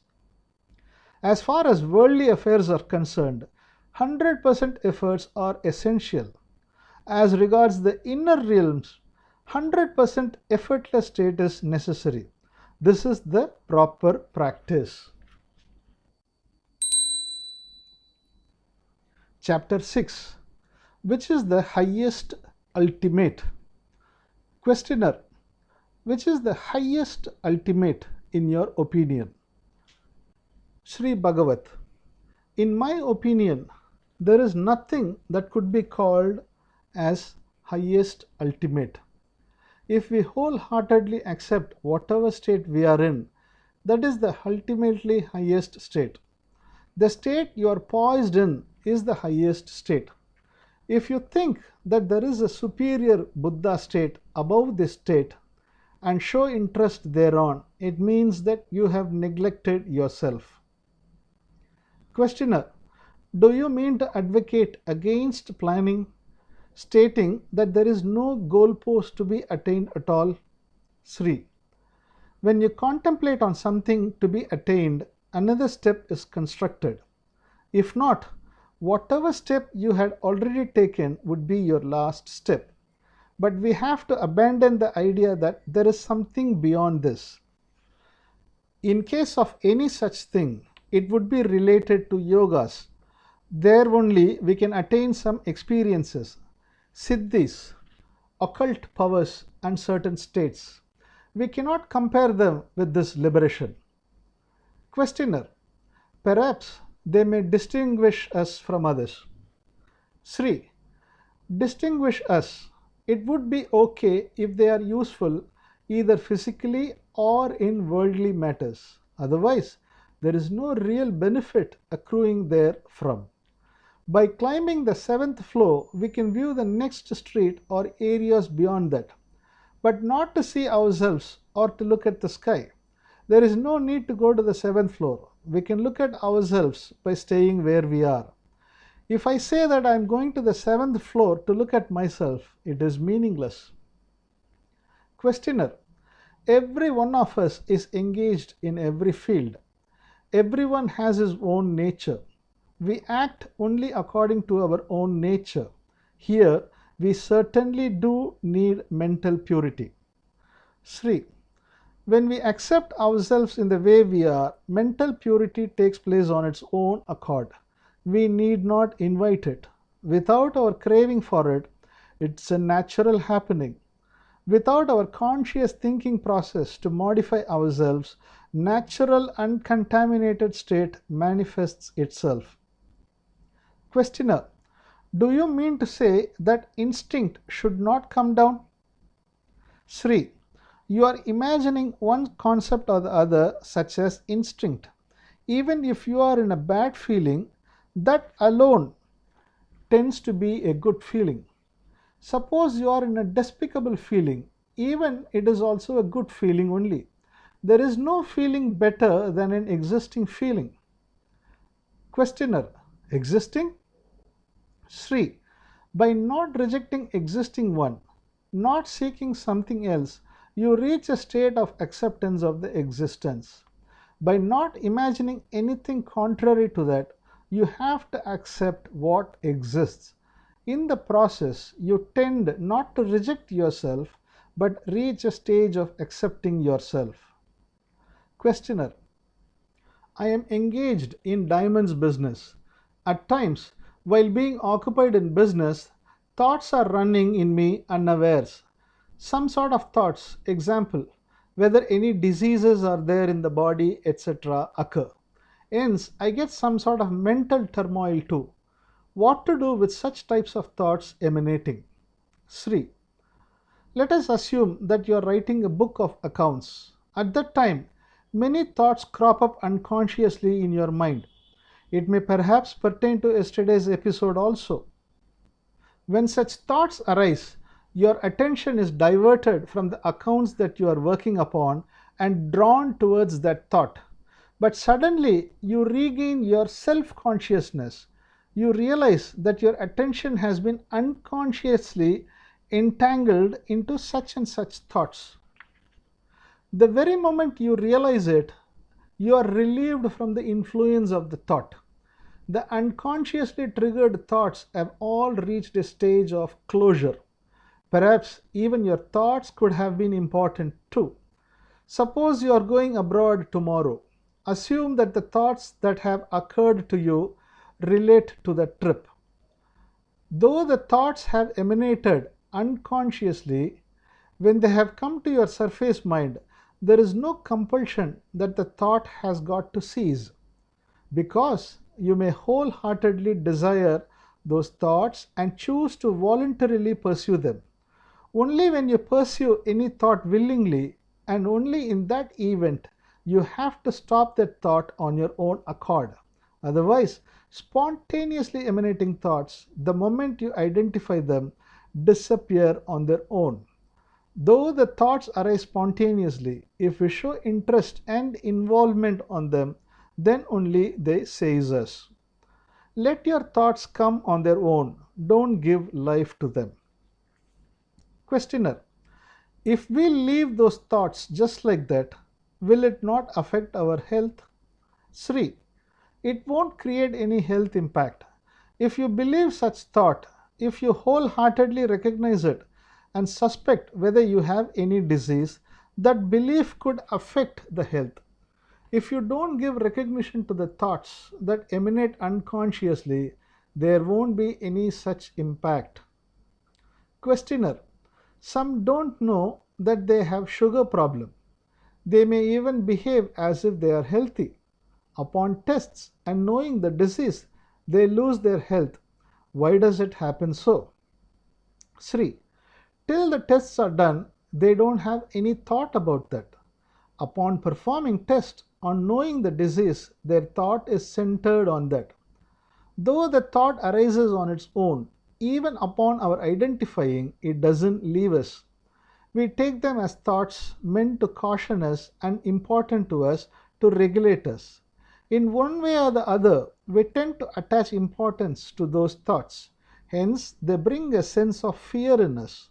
Therefore, our health is also affected. Even placing belief upon the doctor or divine powers also creates a state of not providing importance to those thoughts. However inferior the thoughts may be, only when we recognize and give life to them, they gain strength. At that stage only, they tend to spoil our health. Questioner: stress should not be laid? Sri: yes, we should take it that experiences and thoughts emanate according to our nature. Even wrongful thoughts should also be treated as unknown mistakes only. Consciously, we should not give life to them. Questioner: what is the difference between my present status and realized status? Can I know if I have attained Nyana? Sri: I have referred to Nyana as mere understanding. The effect of understanding is liberation. In a fast moving car, if brake is applied, the car automatically turns its direction. Such a turning is liberation. Through understanding, liberation fructifies in everyone. Only when we take the responsibility on our hands that psychologically we need some sort of change in us, our understanding gets impaired. When there is nothing to attain, we won't take up any responsibility. Instead of accepting us in a state of as is, where is condition, when we are adamant, I won't be like this, we tend to take responsibility. We do take efforts. In such a stage, inner conflict and mental pressure are initiated. Questioner: a father, even after providing several opportunities to his son, washes off his hands as he has not behaved properly again and again. Do you advocate in a similar manner? Sri: if we take such an incorrigible son as our mind, your narrated example is correct. If we take it for our inner realms, only then it is appropriate. Only after trying to set right our mind in several ways, we have come to this conclusion. When we have dropped out our mind in this manner, the mind on its own accord becomes all right. In external world, it is not feasible. There is no guarantee that if we leave our son in this manner, that he would mend himself on his own accord. But with regard to the inner realm, the solution is an assured one.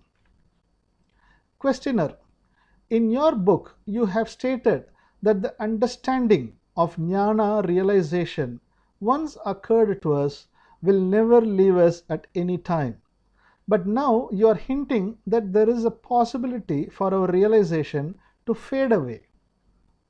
Sri: only by confirming our realization it is reaffirmed. We have to make ourselves sure that there is nothing to attain. In case we change our conclusion whether there is something to attain, we tend to distort our resolve. If we voluntarily choose to alter our conclusion, automatically our resolve also has to undergo change. We should not refute the resolve that has sprung in us.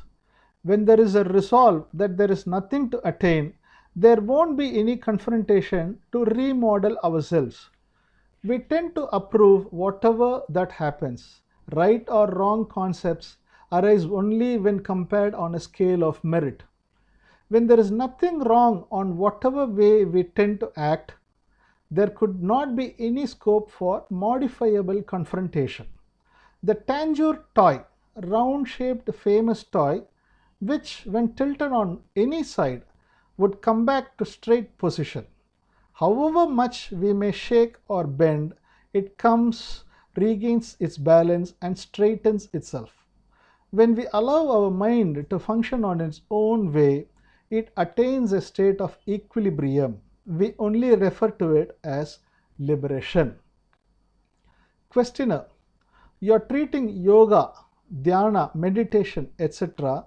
only as physical and external worldly tools. Sri: no, I treat dhyana psychologically. We are able to shape our mind through dhyana.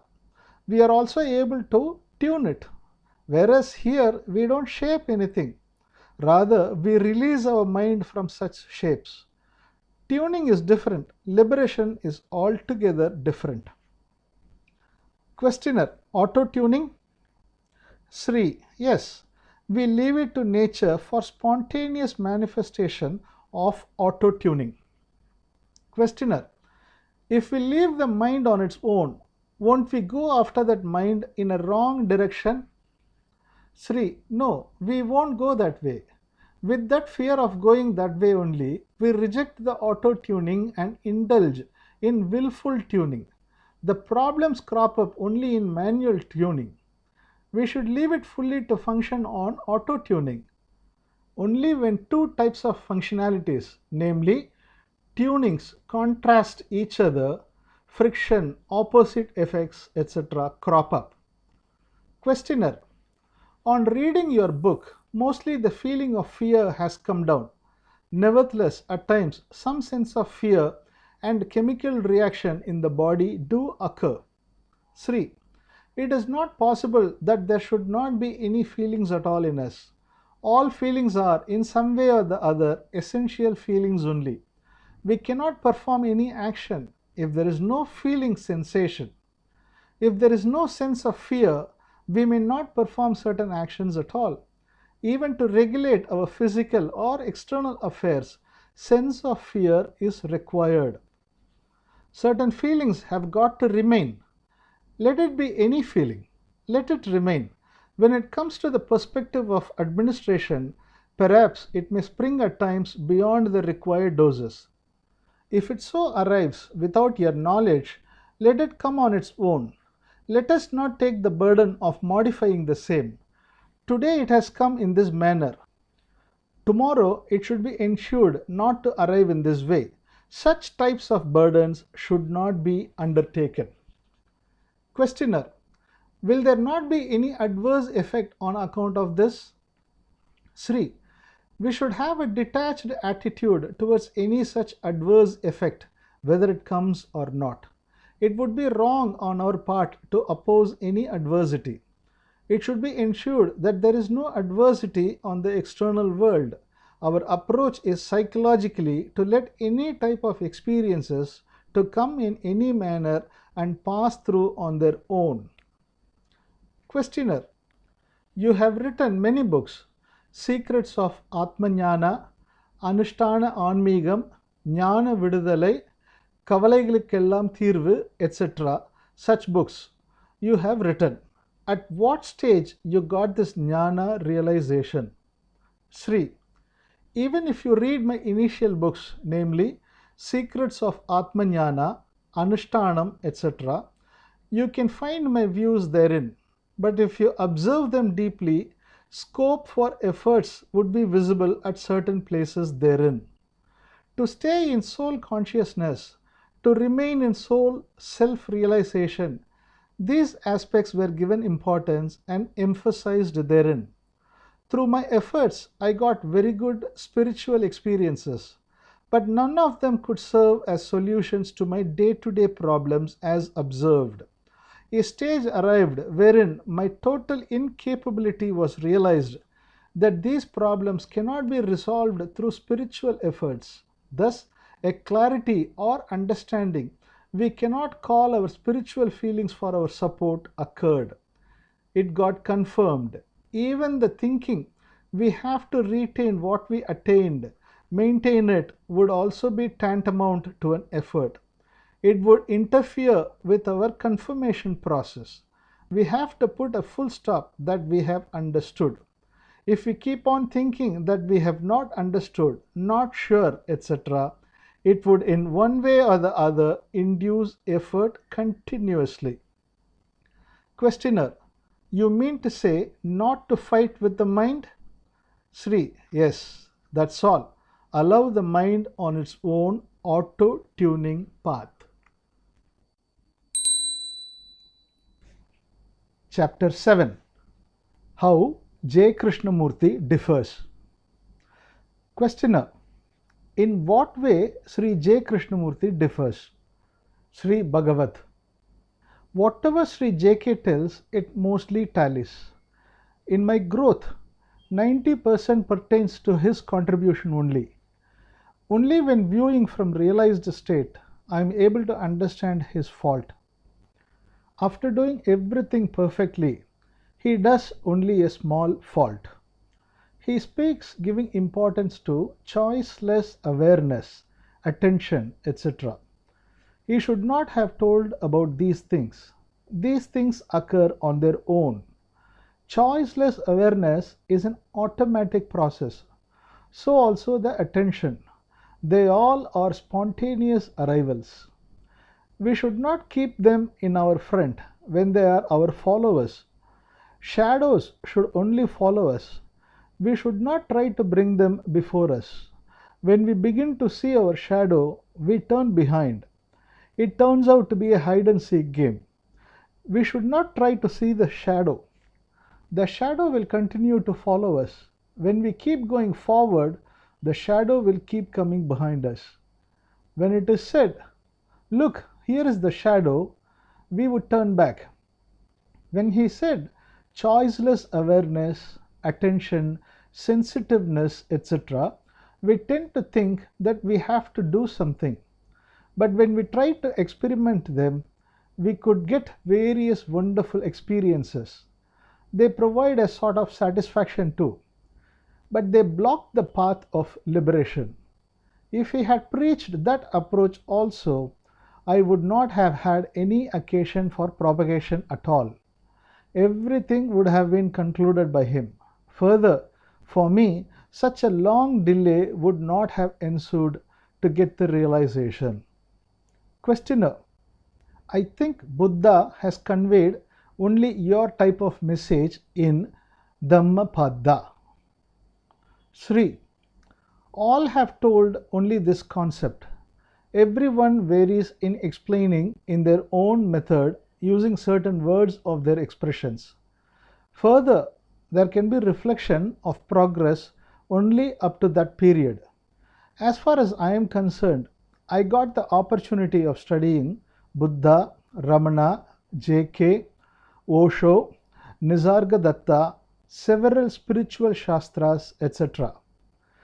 By taking them into account and also deviating from them to some extent, slightly improving certain subtle points, I am able to explain the process. Though there is some deviation, it tends to be progressive and rather slightly essential deviation too.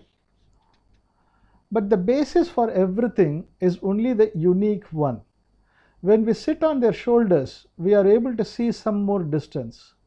Though the state attained by everyone is the same, there is difference in the style of explanation according to the time and circumstances prevalent in the relevant periods. Even if we take Buddha, the explanation up to his period has been slightly modified by him according to his findings. In fact, he has improved them. J.K., Osho, and others have further upgraded while offering them.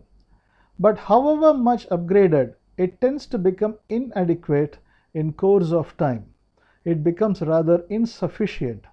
Changes in line with the passage of time are bound to take place. Questioner: many jnanis, after attaining this state, turn into maunis, silent. Sri: some attain samadhi type of blissful experiences. It tends to bind them along with such blissful state. Some isolate themselves from external world, thinking of no role there. Some don't marry without holding any position in the society. They don't even have any external role to play at all. At a stage wherein food is available, if hand is extended, they arrange their lives in an easy-going method. Now, I am going to have a different approach. You may be in any service. We advise you to be a jnani and continue in that service. Being a common man, it is possible to be a jnani also. When we say perform everything like a common man, there is more scope for us to act. When people come to seek my advice whether to marry or not, I advise them there is no connection between marriage and this, Nyana. Hence, you can marry. Even for those who are not inclined to marry, I insist that they should marry. Some people secure certain rare siddhis, powers, in spirituality. That itself secludes them at times. Such secluded people, most of them, tend to become silent. Some of them, being afraid of showing such powers, which may bring unnecessary troubles, also tend to become silent. Questioner: are they in different states? Sri: everything is mental aspect only. We tend to become the way our mind is tuned. You may even transform into divine personality, capable of emitting certain divine powers. Human mind transforms into divine mind. It turns into very powerful mind. We can shape our mind even to that extent. Through our approach, we advise to liberate the mental tuning. Questioner: we allow only the auto-tuning? Sri: yes. According to circumstances, in order to manage the atmosphere, spontaneously some tuning evolves. That itself is sufficient. It occurs on its own and disappears automatically. We don't choose any particular tuning. Questioner: you mean to say, if searching is there, we may get entangled in something? Sri: through certain psychological tuning, we can obtain certain powers. We can secure them by taking specific efforts. It's like worldly gains only. If it is done in a playful manner, there is no problem. If we do it seriously, it tends to become a mess. Questioner: has any such power occurred to you, and whether you have crossed it? Sri: I don't think any such power has befallen on me.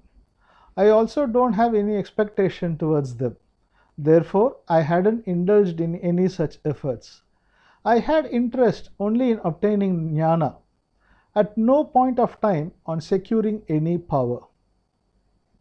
Questioner: is there any connection with this and material progress? Sri: there is no connection between the two. Financial progress is dependent on external world. We have to reach it only through its related efforts. We have not put any ban for that. It is certainly an essential growth. Questioner: some religious people attach many people in their religion and extend their religion. Is it all right? Sri: what I am talking is with regard to individuals. It's on how to attain liberation within yourself. Religion is related to the society. There may be good happenings, problems too. As far as inner realm is concerned, you have to be liberated from everything. It is the right approach. On the external front, there is nothing wrong in being religious. What I am talking about is a personal matter. As far as you are concerned, once you get liberated, all your inner problems are all resolved in toto as an individual. Questioner: what do you say about dreams? Sri: we come to know of dreams only after they are enacted and concluded. It is enough if we treat them as concluded ones. Questioner: do you provide any mental dhyana related exercises? Sri: I don't provide. Many varieties of trainings are provided by various people. You may also practice any of them. It may be beneficial. Physical and mental health will accrue. Questioner: born baby, till its intellect gets maturity, remains in the state described by you. Can we take it that way? Sri: child remains only in that way. As far as we are concerned, if we come to this clarity, we too tend to transform into a child. Keeping our intellect intact, we shift into the child state. Questioner: with the intellect, we move into the child state? Sri: yes. The child, without the development of the intellect, remains in that state by nature. It's not excellent. Keeping intellect intact to go into child state is appreciable. Child forgets everything easily. Anyone inflicting pain to child is also easily forgotten by it. It doesn't hold memory in its mind. We too leave everything in the flow of the stream. Questioner: by nature we come to that state? Sri: yes, we come to that liquid state. Mind doesn't hold anything adamantly. Questioner: we become grown-up children? Sri: yes. Questioner: it is said that Buddha, while attaining Nyana, setting aside external breathing, was observing internal breathing. Is there any relationship with that and the Nyana described by you? Sri: the news about Buddha cannot be true. They all are related to dhyana types. Their results would only be tuning and not Nyana or liberation. Observing breathing, etc. are only tuning. Buddha has attempted several exercises. As this one was found to be good, he has recommended it to his disciples. There is nothing wrong in it, but Buddha's attainment of Nyana was not on account of this exercise. Questioner: can't be said that he attained so?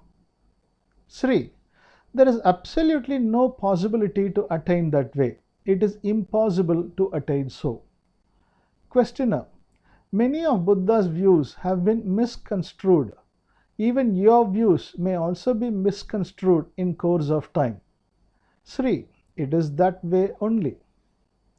Questioner: is there any difference between the liberation attained by devotees through absolute surrender and the liberation by understanding narrated by you? Sri: no difference at all. Both are one and the same. There, by uttering God's name, everything is conducted by Him. I have no action separately for me. Such a conclusion is arrived at by the devotee. Here we investigate through our intellect and realize our total incapability intellectually and wholeheartedly. As a result, there remains no action left for us also to perform. We come to the conclusion that everything happens beyond our control. To tell the truth, absolute surrender is quite easy. There is no need to complicate things through the intellect. They leave everything in the custody of God. But in the present day, it won't suit. In the olden days, faith was quite easy. In present days, faiths have all weakened. Questioner: Bhakti Marg, Jnana Marg, Karma Marg. The three paths have been defined. What is Karma Marg? Sri: nobody can ignore karma, duty. The entire world will not function without karma. Everyone has to necessarily perform karma. It is certainly wrong to reject karma on one pretext or the other. Entire universe is revolving through the functioning of karma only. If you do your karma, duty, without any psychological attachment, it is karma yoga. Questioner: some are told to have abandoned karma. What is it? Can you cite an example? Sri: some people, after attaining jnana, live by begging. They preach sannyasa, asceticism. As per my approach, it is wrong. Even Buddha has produced monks. Jnani's job should be only to produce jnanis. Action should not be abandoned under any circumstances. Karma should be supported at any cost.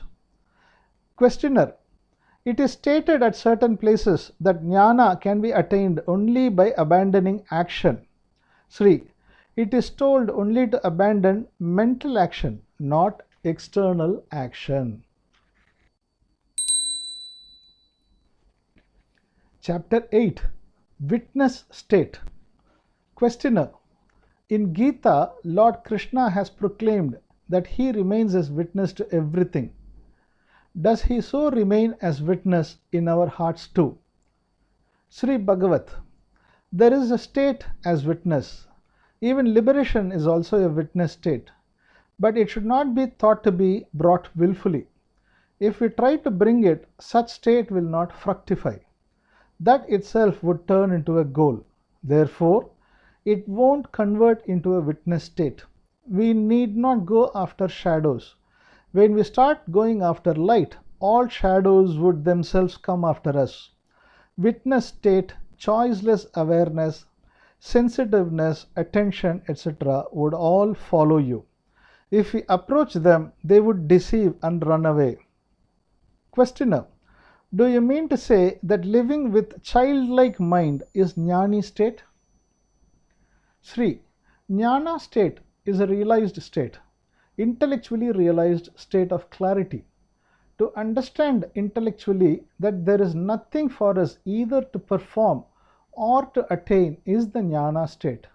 Its consequential effect, we call it as freedom or liberation. Such liberated state alone remains as childlike state. Jnana is nothing but a sort of intellectual clarity or understanding. Using our intellect, we are able to break the shackles which were created by the same intellect. Questioner: is this state useful only to us? Sri: it is useful only to us.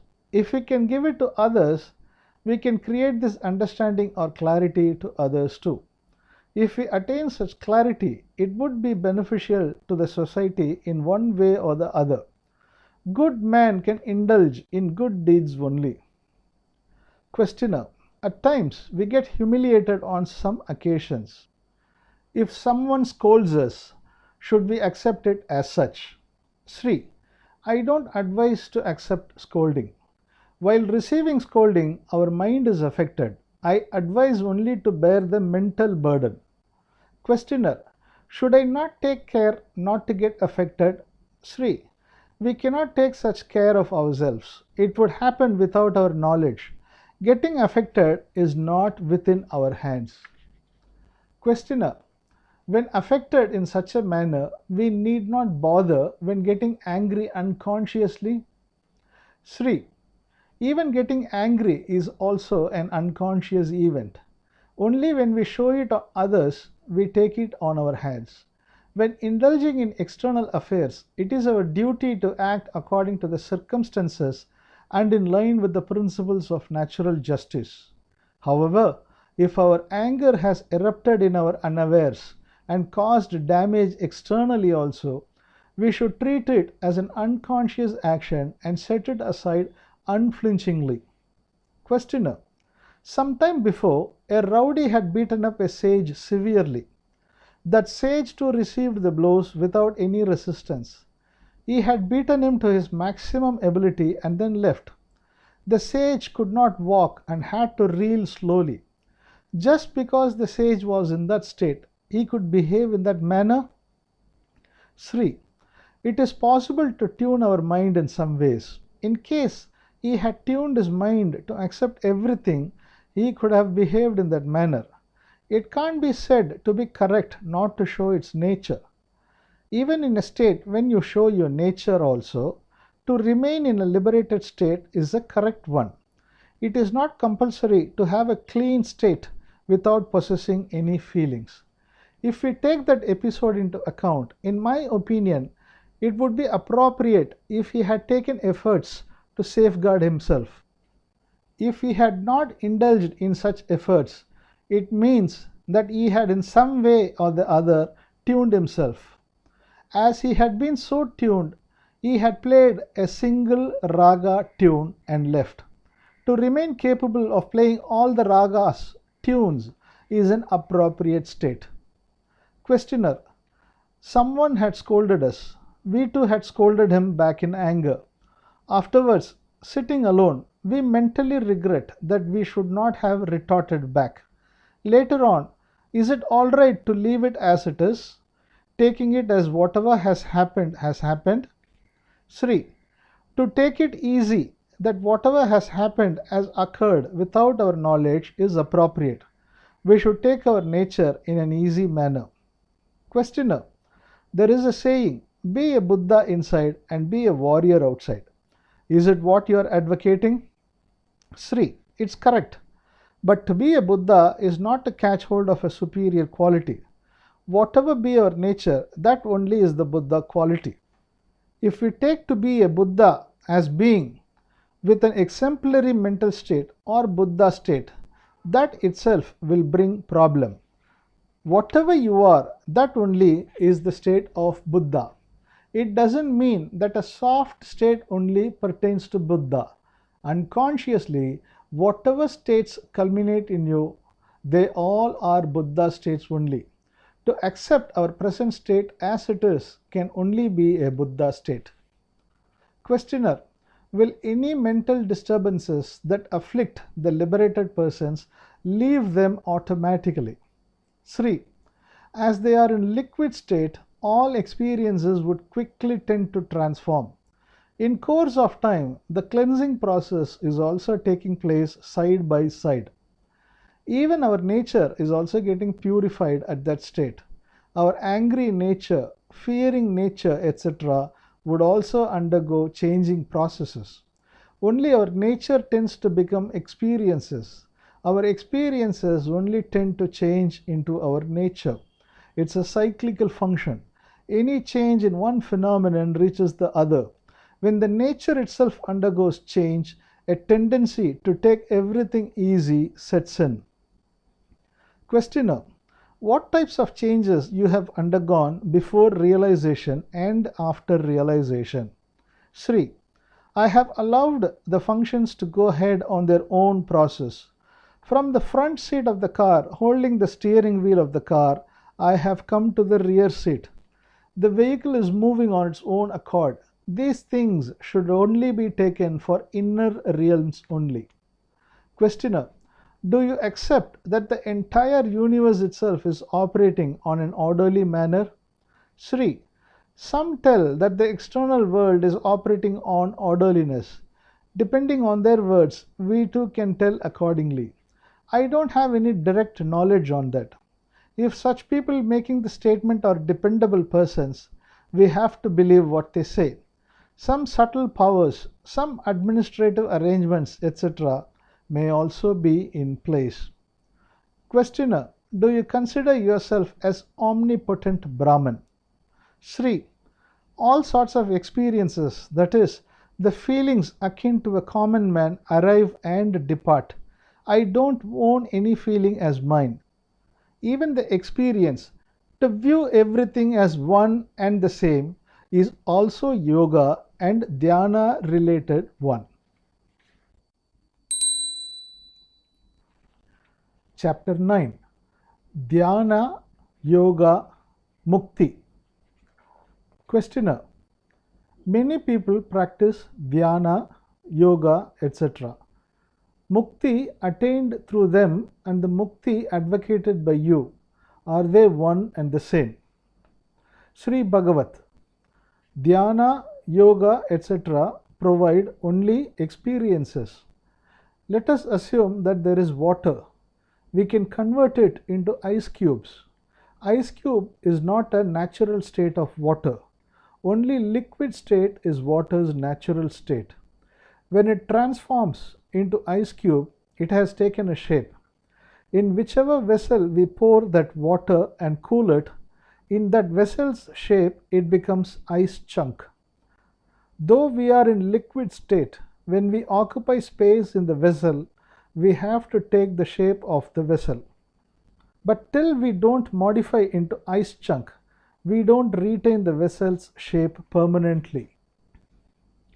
If we are in a tumbler, we change into tumbler's shape. Then, when poured into a bottle, we turn into bottle shape. But the same thing, when turned into a frozen state, it beholds the space and the shape itself. Till such time it converts itself into water, it has to remain in that state only. When we indulge in training and efforts, our mind is tuned in a particular manner. We have taken a shape, but it's not a permanent solution. It can only give a temporary solution. But if we are in a liquid state, we do get a lasting solution. There is no permanent state prescribed for us. According to the circumstances, we turn into a vessel. Therefore, we remove the character portrait. A movie artist can act in several play roles. We can't signify any specific role for him. Jnani also performs casually according to circumstances with some nature or the other. There is no nature specific to him. Frozen ice cube type of state signifies getting stuck up with some experiences. It may be helpful and beneficial to the initial aspirants, but in course of time it won't be appropriate. We have to come down from frozen ice state to liquid state. That is the liberated state, state of freedom. Questioner: even though we proceed on the Nyana path, at times we are made to retain some states, unable to come down to liquid state. Sri: in our day-to-day life, we confront some experiences. We also feel that we are entangled into such experiences.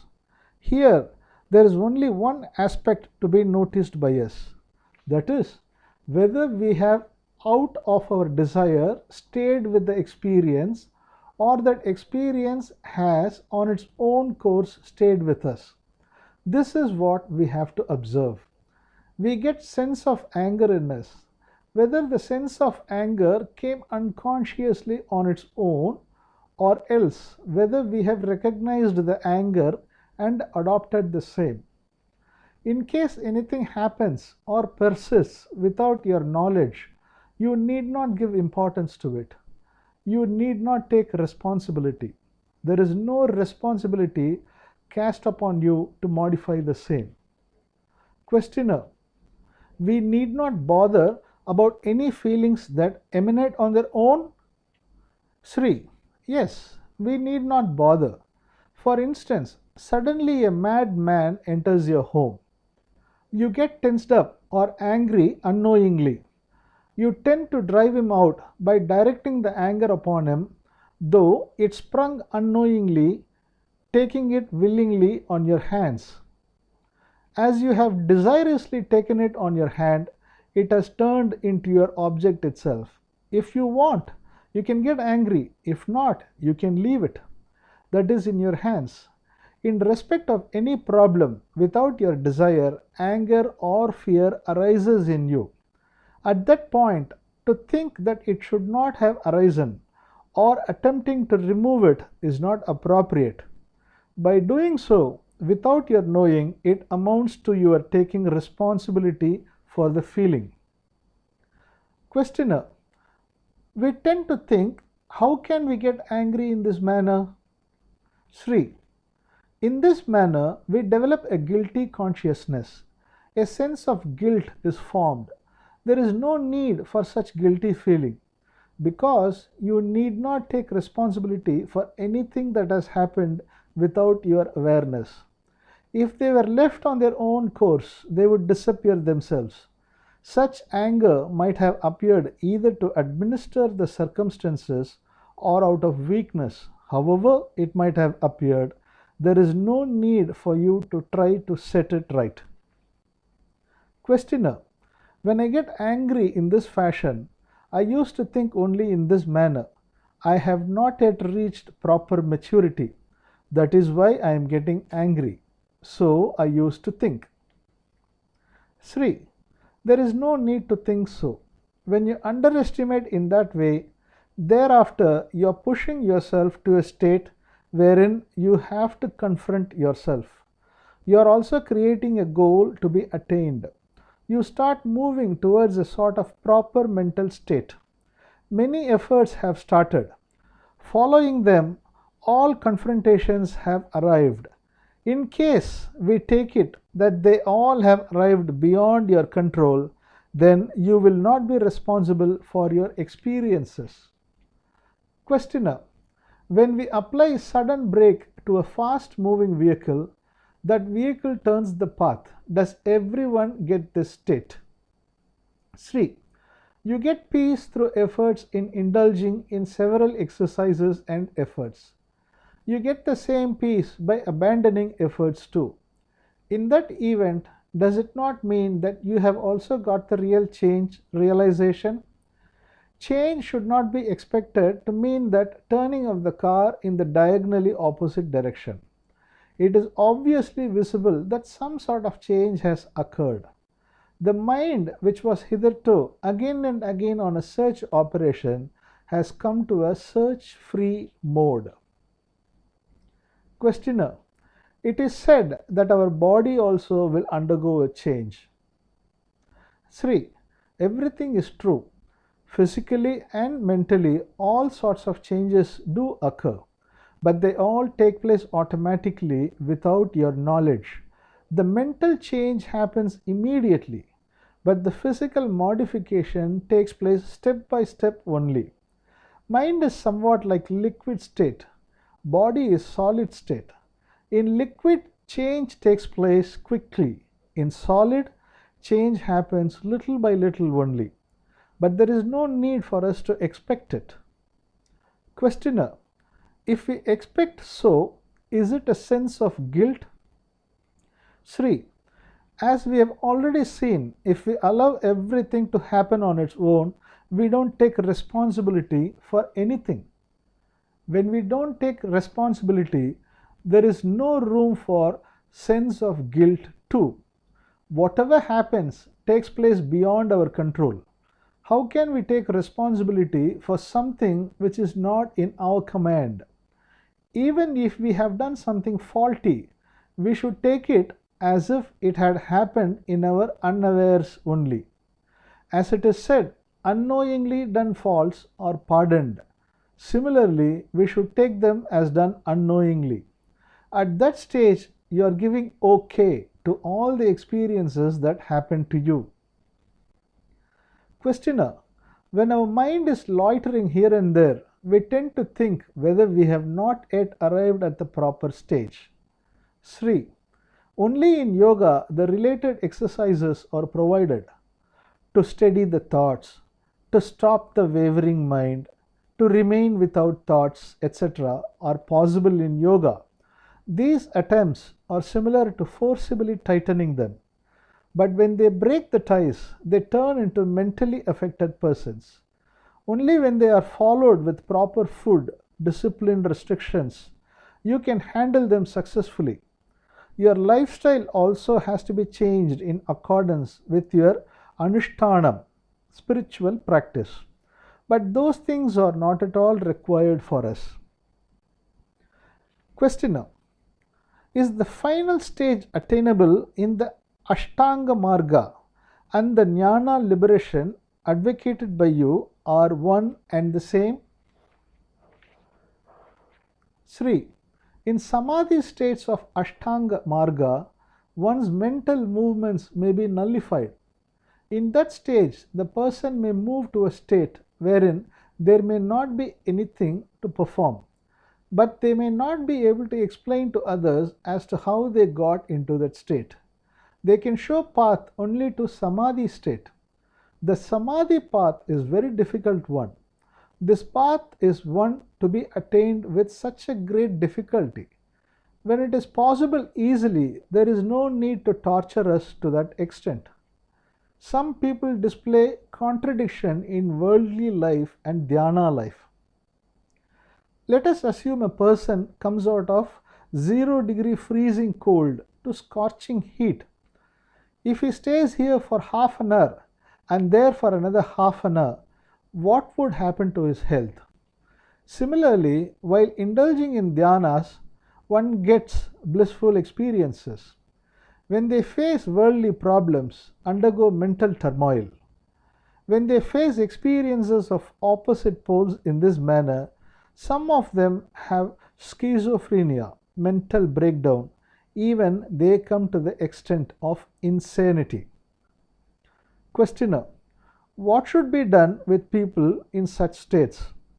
Sri, they should reduce vigor on their path. Instead of embarking on their dhyana seriously, it should be done playfully. Attachment on the blissful experiences of dhyana should be reduced. The extent to which siddhis and powers can bind us to the same level, these blissful experiences too entangle us. These experiences are all useful in our initial stage. In fact, out of such pleasant experiences only, we get released from the worldly pleasures and attractions and turn towards spiritually oriented. They were required to strengthen our values. Thereafter, if we get addicted to them, there is no difference between sensual pleasures and spiritual pleasures. To sit in alcoholic intoxication and dhyana intoxication doesn't make much difference if we are enslaved by them. Both tend to make you crippled. It's not a state of freedom. Initially, it's a very good state.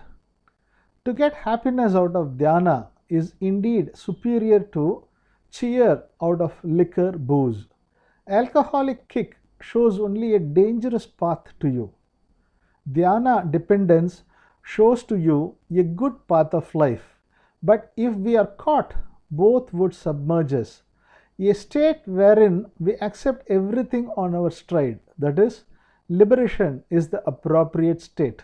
In that state, for us, the joy and the sorrow are one and the same. Both are only good. That is why in spirituality it is described the state of dhiram, the state of bravery.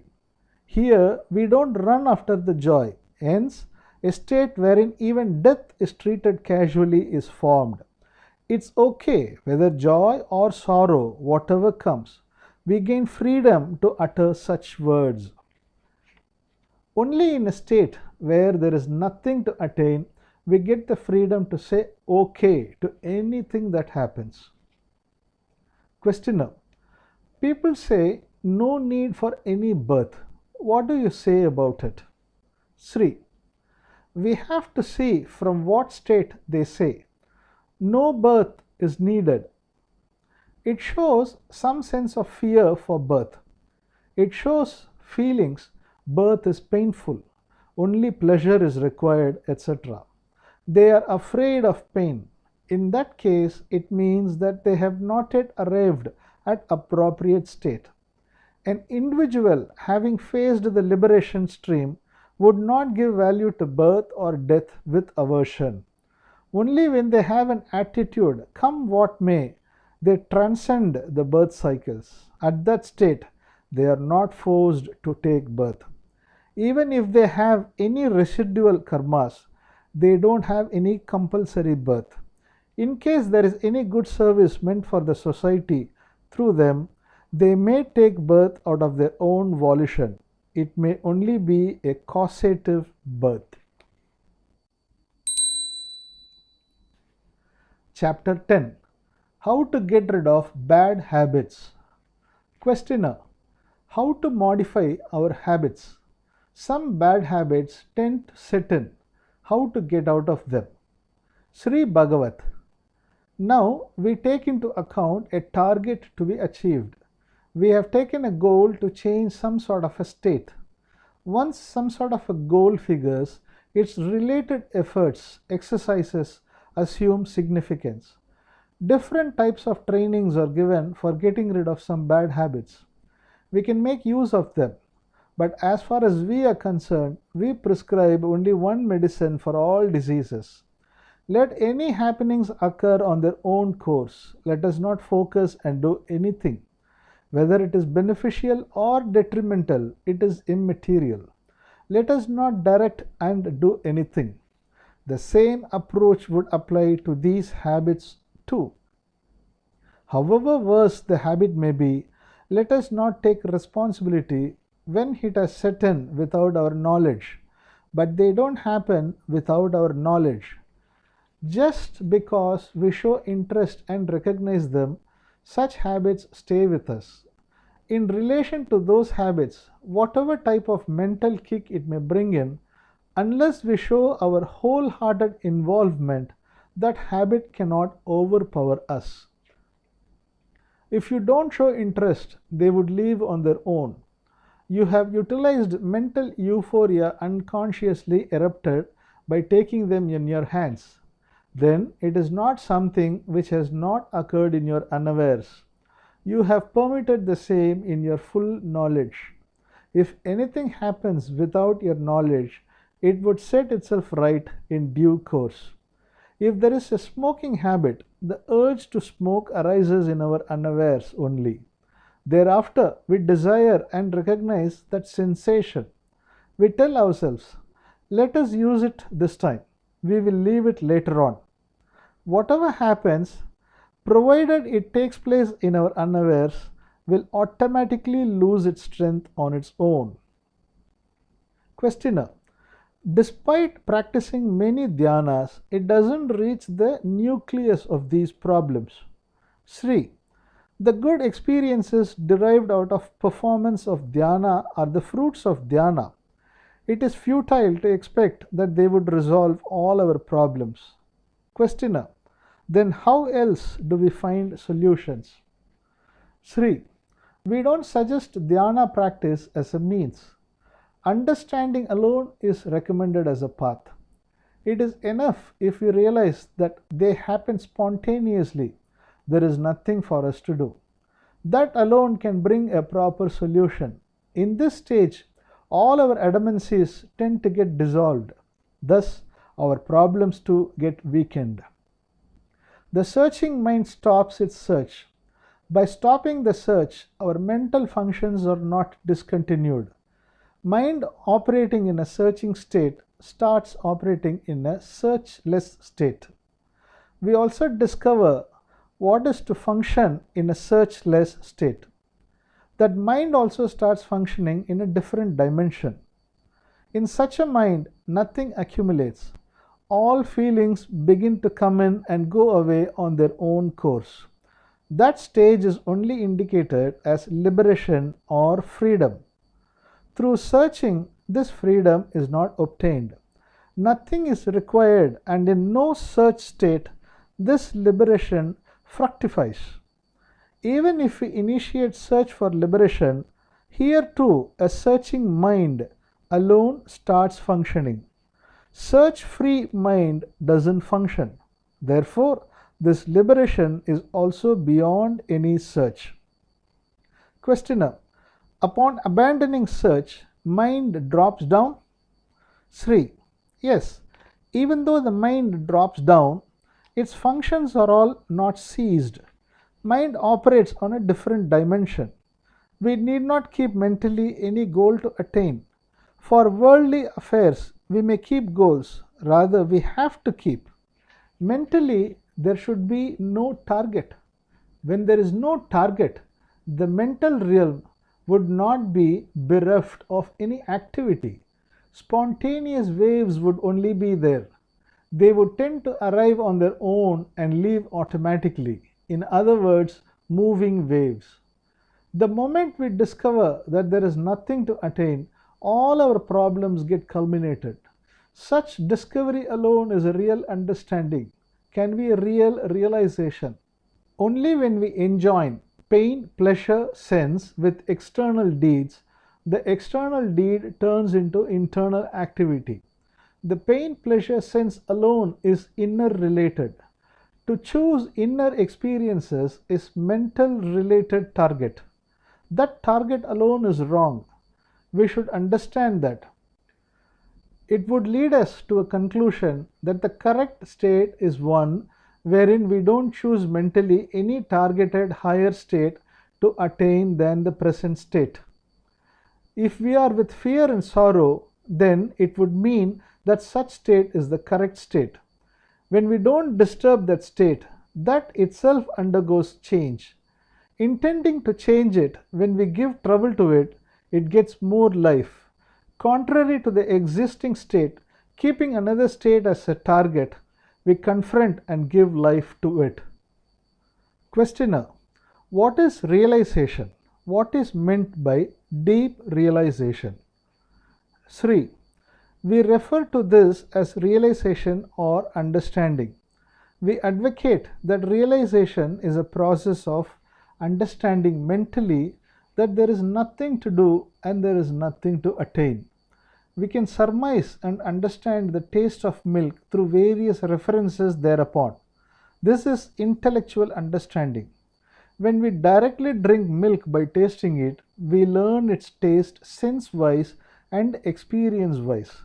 This can be taken as practical understanding or deeper understanding. But in our approach, this understanding has not been divided into two categories. We take into account only the intellectual understanding. We don't consider the second one, namely, experience-oriented, sense-wise understanding concept at all. A student understands how to work out his school mathematics only by intellectual process. Similarly, we too understand how to get out of our problems by intellectual route only. It is enough if we understand that there is nothing to be done against our problems. That itself brings out necessary effects. So long as our intellect keeps showing some target or the other to be attained, we will be going on searching for them. When it stops showing anything to be attained, we won't go anywhere, search anything. Yoga seems to be effort-oriented to attain and attempt-oriented to retain. But the realization is dissolving target points to understand that there is no target place.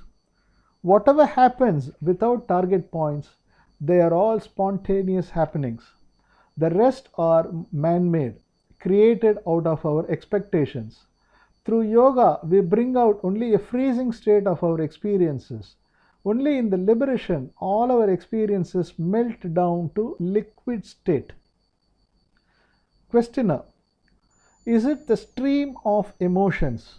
Sri: yes, it is the stream of emotions. On hearing stream of emotions, we should not imagine elongation of a wonderful sensation. Its real connotation is that the feelings springing in us would flow in a stream without getting stuck anywhere. Questioner: Sri Ramana Maharishi advises inward direction of the mind. Inner focus and what you advocate, are they one and the same? Sri Ramana also advocates Mano Nasa, dissolution of the mind only. But when you deeply focus your mind inwards, it would lead you to Samadhi. It will take you to a solid state. These are all yoga related.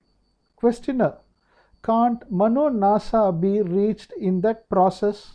Sri: no, only Samadhi would be the culmination point there. Solid state would only ensue. They may even produce blissful experiences, but it is not Mano Nasa. All exercises have benefits. If we had not involved in these efforts, we would have been submerged in worldly pleasures, perhaps dipped into low strata too. In order to balance us and turn our focus inwards, these exercises are helpful. Through them, many types of arts have developed. All types of arts have a role to play in strengthening value system in our life and create equanimity perspective. In this manner, we utilize yoga and such other arts and sail through beyond them. After realization, necessary feelings and efforts sprout in you on their own. Questioner: if we are in liquid state, we can adjust according to the demands of the circumstances, whatsoever they might be. Whichever be the vessel, we can modify ourselves according to the vessel. Sri: yes. Questioner: in case a Guruji, master, does not retrieve us from our karmas, it is said that we cannot escape from the karmas and reach the experience of this liquid state. Further, we all know the extent to which the karma has bonded us so tightly. How do we ever win over the karma? Sri: karma is nothing but our nature. Your nature is nothing but your own substance, your experiences. Your nature is made out of your samskaras. Only experiences according to that nature manifest in our life. Whenever we think of containing them, we face only confrontation. We seek the help of yoga. Therefore, for some time our nature is brought under our control. When the control is breached, again confrontation ensues. Only our feelings turn into emotions. At the bottom, only one type of feeling, consciousness, is there. Only in the manifesting feelings there is difference. Only the base feeling, consciousness, spreads into a spectrum of 9 types of feelings. Fear, sorrow, desire, anger, lust, cheer, etc. are the feelings displayed. Example: while sunlight passes through raindrops, it is split into a rainbow of Vibgyor, multicolors. In electric current, if you reduce the voltage level, the light becomes dim. Tube lights, etc. won't function. Similarly, due to Samadhi type of experiences, speed of conversion of our senses into feelings is reduced. When our mind is submerged into its root on Laya, the energy required for our senses may not be available for them. In case we pass through Samadhi stage successfully, there is a possibility of controlled handling of feelings, but it is possible to a rare someone as a remote reality. Through the Samadhi state of winning over all the feelings is indeed feasible for only 1 in 10 millions. Your physique, activities, and lifestyle should be arranged akin to support that state. If there is any fall at some stage, it is something like falling from a tall building. There would be severe damages in us. In our approach, the feelings that emanate in us are something like music arising out of a musical instrument, arriving on their own and sailing away on their own way. If we think of confronting, they tend to get strengthened. Our recordings and samskaras get cleansed themselves. Even the so-called awakened state also arises late. If we practice awakening sense, that also becomes a confrontation. Awakened state is nothing but our natural state. Whenever we keep a target to attain, a problem is created in functioning of our natural state. It would be erroneous to think that we can achieve everything through our intellect and efforts. They can achieve only to some extent. In the mental realm, it tends to be only a confrontation. The moment it is discovered that there is nothing to attain, your mind arrives to a liquid state. In that liquid state, everything stands regulated. Questioner: then karmas are also dissolved? Sri: yes, all karmas are also dissolved. Chapter 11. Where is Jnani seated? Questioner: without doing meditation, if we lead a life full of ethical values, can we reach a proper state? Sri Bagavath: we should not take it that what we perform sitting in one place alone is meditation. Even our action itself should be performed as meditation only. We perform meditation by focusing our mind. Thereafter, we apply that art to be utilized for our day-to-day affairs. The purpose of meditation itself is only to lead our life in an appropriate manner. Divine consciousness alone is fundamental to everything. Basing divine consciousness alone, everything else are formed. When we give importance to divine consciousness, the question arises, who gives such importance to the divine consciousness? The next question that follows is whether we are separate and God is separate. When everything is encompassed as God consciousness, when we give importance to divine consciousness, that divides divine consciousness from us by distinguishing it apart. Everything is God's feature only. There is nothing apart from God. If we think of giving importance to God, we tend to alienate the God himself. If we give due importance to ourselves, that itself amounts to giving importance to God himself. Giving importance to God is something like insulting him rather. Some people hold a view, everything is God, and also an operating view of our functionality. They themselves create a sort of faith. They take a solemn pledge unto themselves. God only performs everything. I don't have any power of my own. If this results in a state of absolute surrender, it's well and good. Even if such a surrender state ensues, we reach a state wherein we don't have any action of our own. In that stage, our life becomes a simplified life. Without surrendering in that manner, if we give due respect to Him, it doesn't amount to recognizing God. By worshipping and in exchange seeking some favor would turn out to be a sort of commercial life, rather a confrontation. When there is no expectation for us, in that state, our life and meditation tend to join. As life itself turns into meditation, it transpires that there is no need for sitting separately and perform any meditation or penance. Questioner: some people express anger to a greater extent. Is it a hereditary trait? Sri: any feeling it may be. We don't intentionally show it, but it flares up on its own. You can observe any feeling keenly. When it comes, it arrives in our unawares. At each and every circumstance, according to the situation, only our nature reacts. Only our nature creates opposite effect. That reaction alone is our experience. It's our feeling, automatically generated reaction. We tend to take it on our hands. When anger erupts, it comes without our knowledge. After its arrival, we tell ourselves that it's justified and then take the anger in our hands. First, when the anger came, we were not aware of any justice or injustice.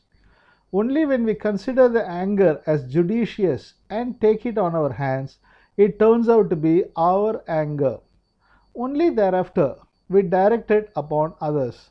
The anger which erupted in our unawares is not even known to others. It's only known to us. We won't show it to others also. The moment we tend to know that we got angry, it ceases its existence. There is no need to control it. The moment it is discovered, it loses its existence. The very second it is thought as justified, as we desire and take it on our hands, it again gets life. Only thereafter we apply it upon others. Applying anger on others can't be called as reaction. The feeling that has occurred to us alone is reaction. When it is shown to others, its name is counteraction. It's not reaction, it's counteraction. The first one occurred without our knowledge. When we act with our awareness, it is counteraction. Questioner: when we perform action willingly, should we control it? Sri: yes. When we perform knowingly, we are answerable for those actions. Hence, we have to think them properly and perform proper deeds. Our actions should be within the frameworks of judicious codes of conduct. When we justify anger erupted in us and apply it upon others, they too can respond with anger. In that situation, there is a possibility that our anger may get strengthened and go out of our control. When anger overpowers and submerges us, we enter a state of temporary madness. In that state, we lose our own intellect and self-thinking power. Thereafter, it becomes very difficult to control our feeling. Just because we have taken the feeling in our hands, we have given it the subsequent opportunity to overpower and rule us. By our first giving it recognition only, its functioning has fructified. Questioner: what do you tell youth? Sri: youth are in a responsibility free state. Therefore, they don't have drain of energy. Only while shouldering responsibilities, there is a situation to face confrontations. Youth should utilize their time when they are bestowed with energy in a proper manner. If life's route is not properly regulated, then also there are chances of squandering of energies. If a canal is properly maintained, the water passing through it would reach its destination without any wastage. When water is opened without proper canals, the water, instead of reaching its destination, may drain out towards many unwanted places wastefully. Youth should follow proper discipline in their life. That itself will bring all the glory to them. Questioner: by reading your book and understanding it, a feeling has occurred that mind has become light. But again, it goes back to experiences of pain, pleasure seeking patterns. How to face it? Sri: in the good old days, those who attained Nyana, enlightened state, had designed their lifestyle in a prescribed pattern.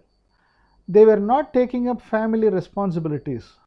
Relieving themselves of the society, they were adopting ascetic type of life.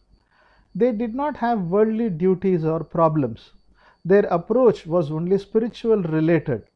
In the absence of worldly responsibilities, they easily got atmosphere conducive to spiritual life. We never prescribe such an atmosphere at all. Enlightenment is in fact related to our daily life.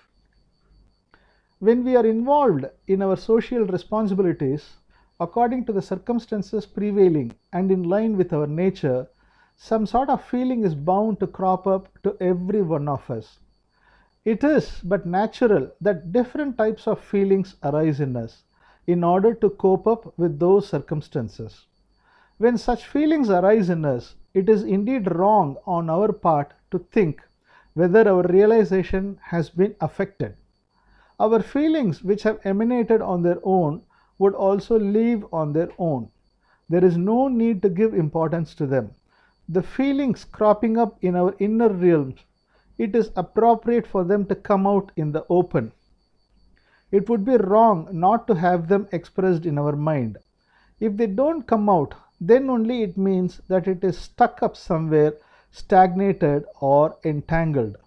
Spontaneously arrived feelings would go away in the same way. There is no need for us to ask questions such as why they have come, etc. We haven't brought it. It has itself come.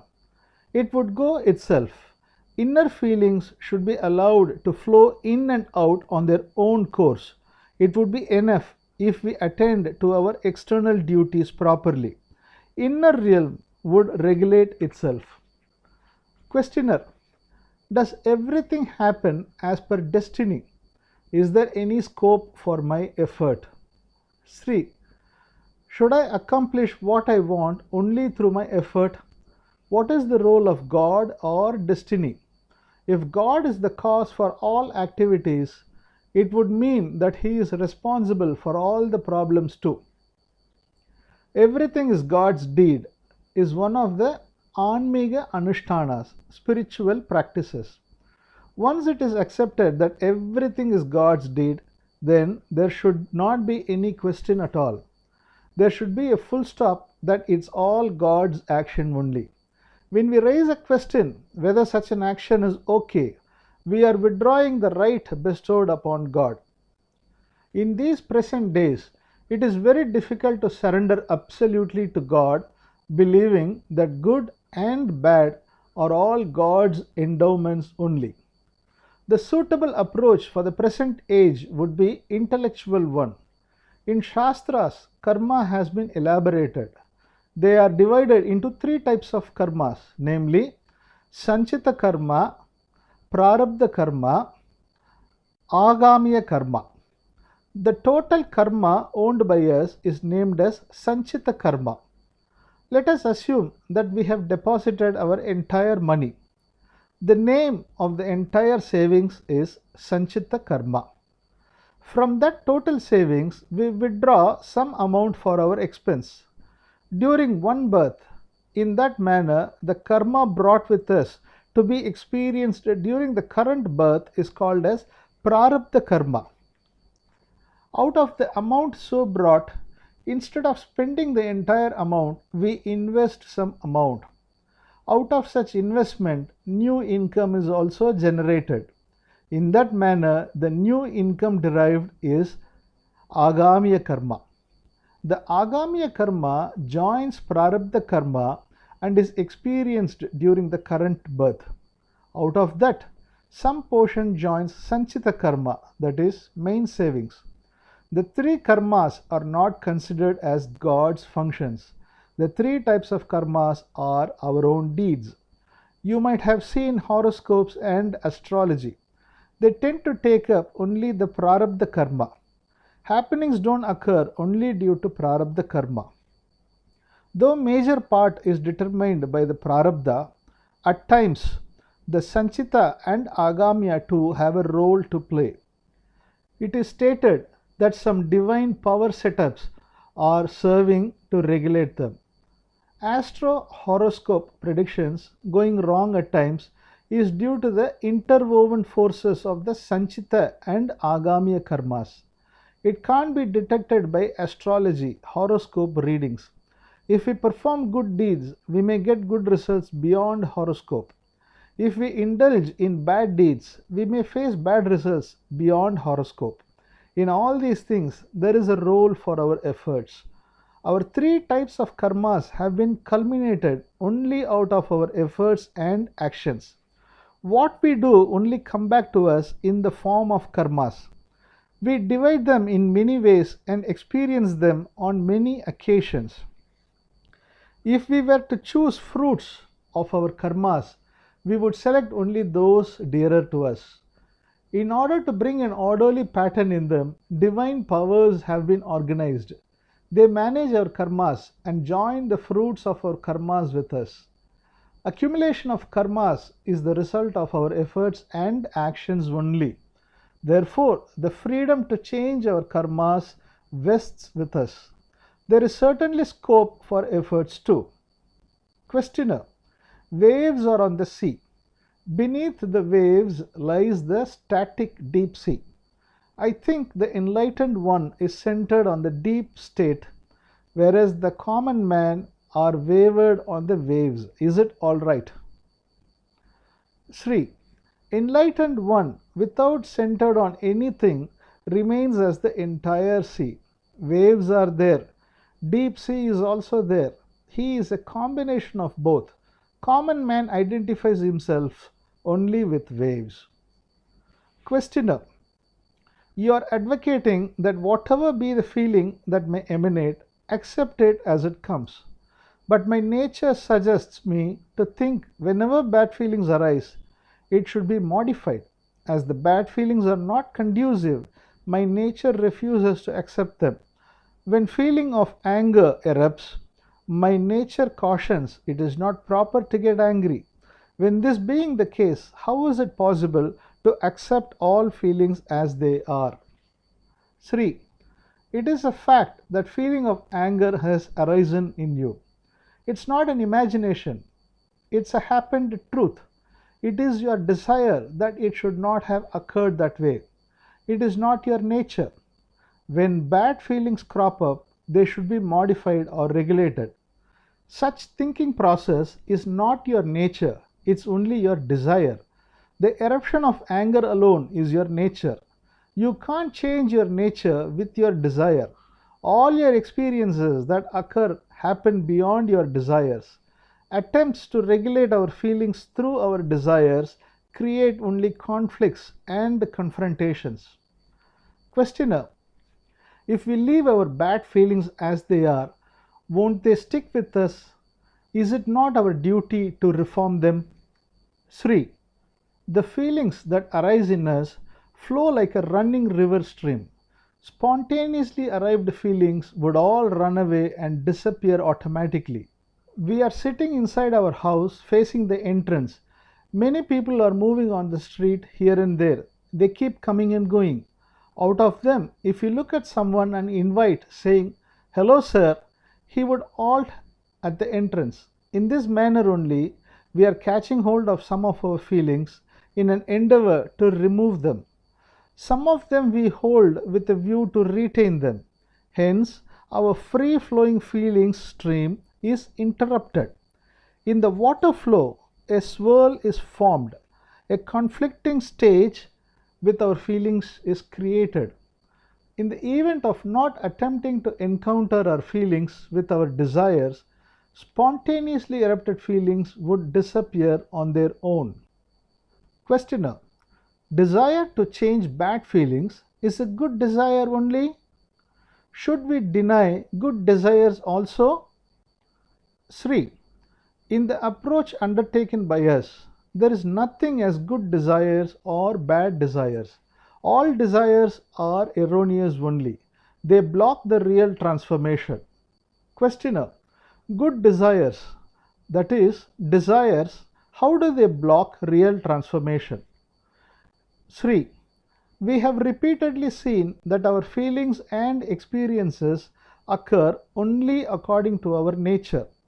I only repeat the same thing. Our nature is formed out of our unconscious mind.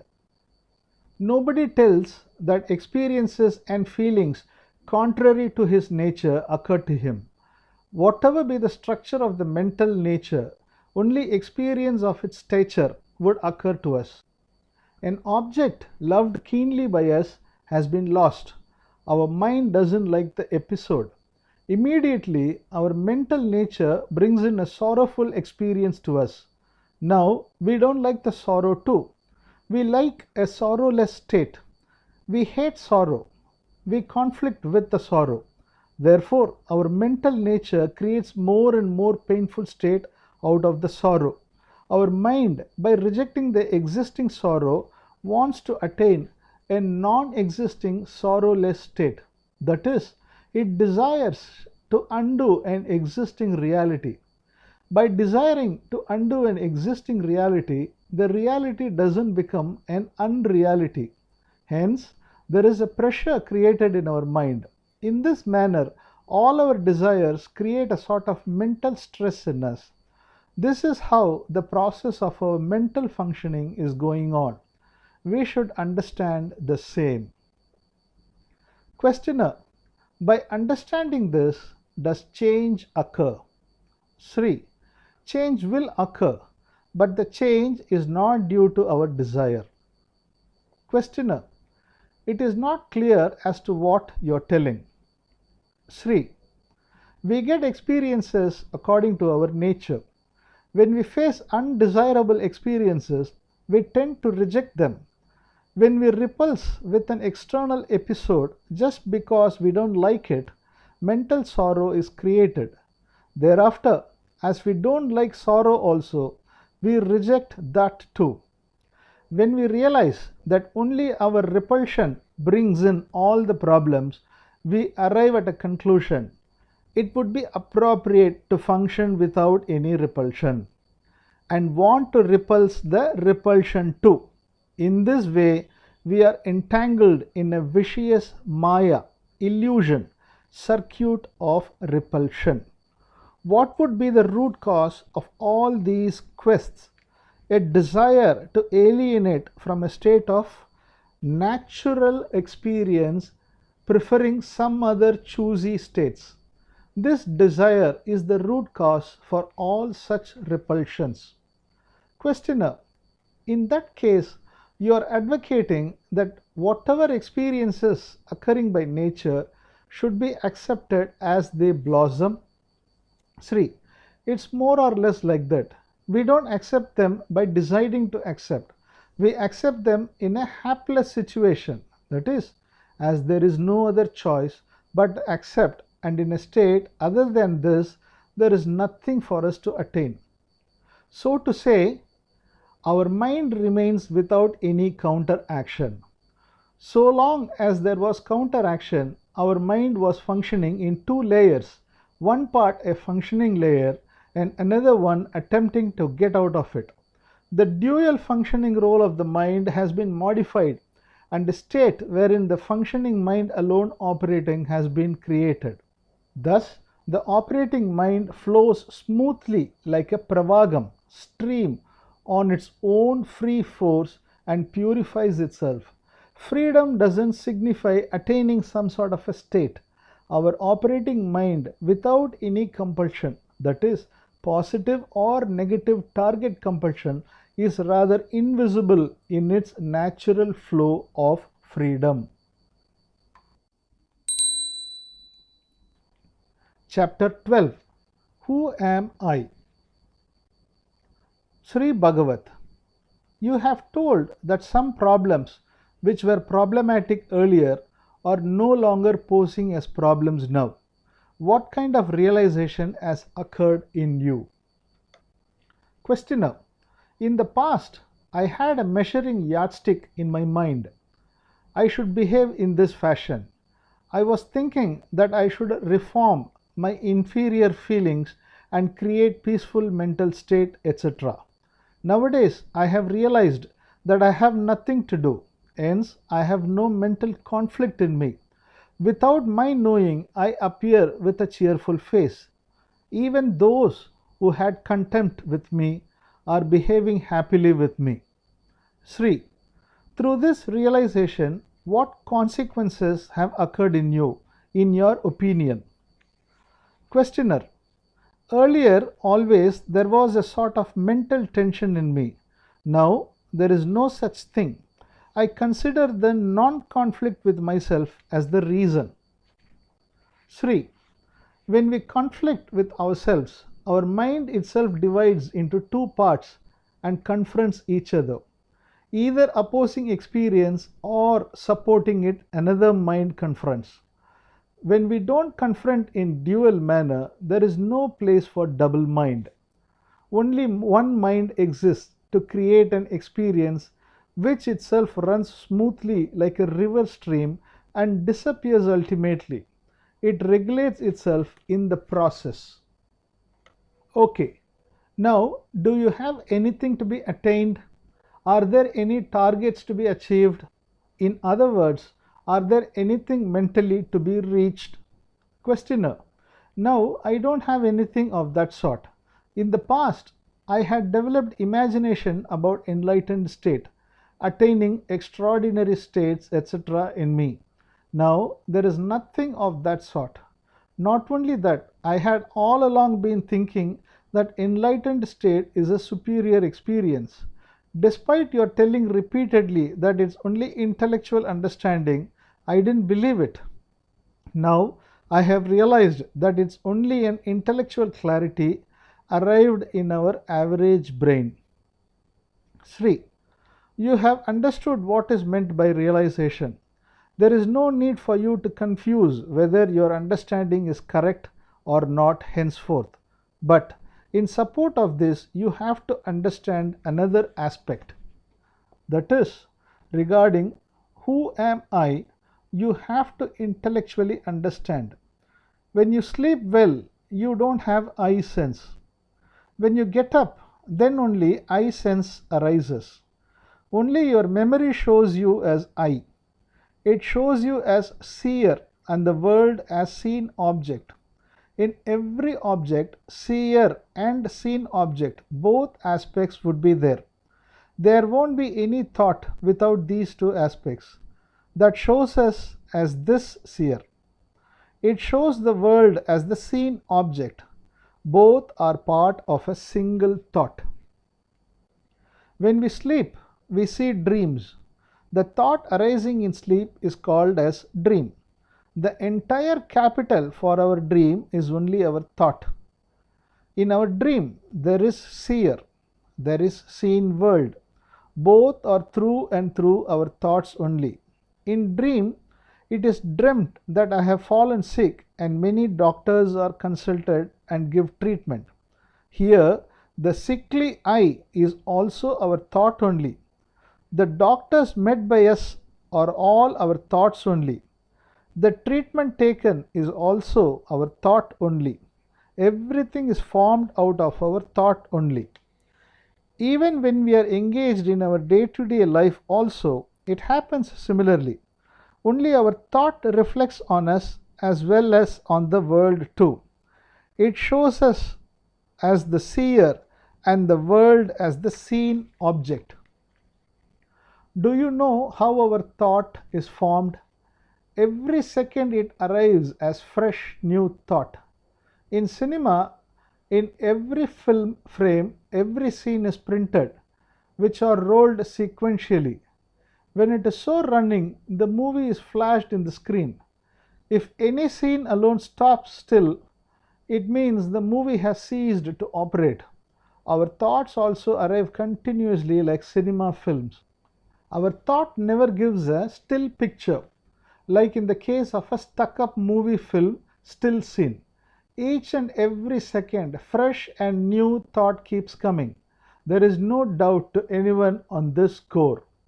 But in the creation of the seer or I created by continuous thought, we presume is a perpetually perennial entity. The thought which created the seer tends to be afresh every second. So also the seer created by it can also only be a new entity every second.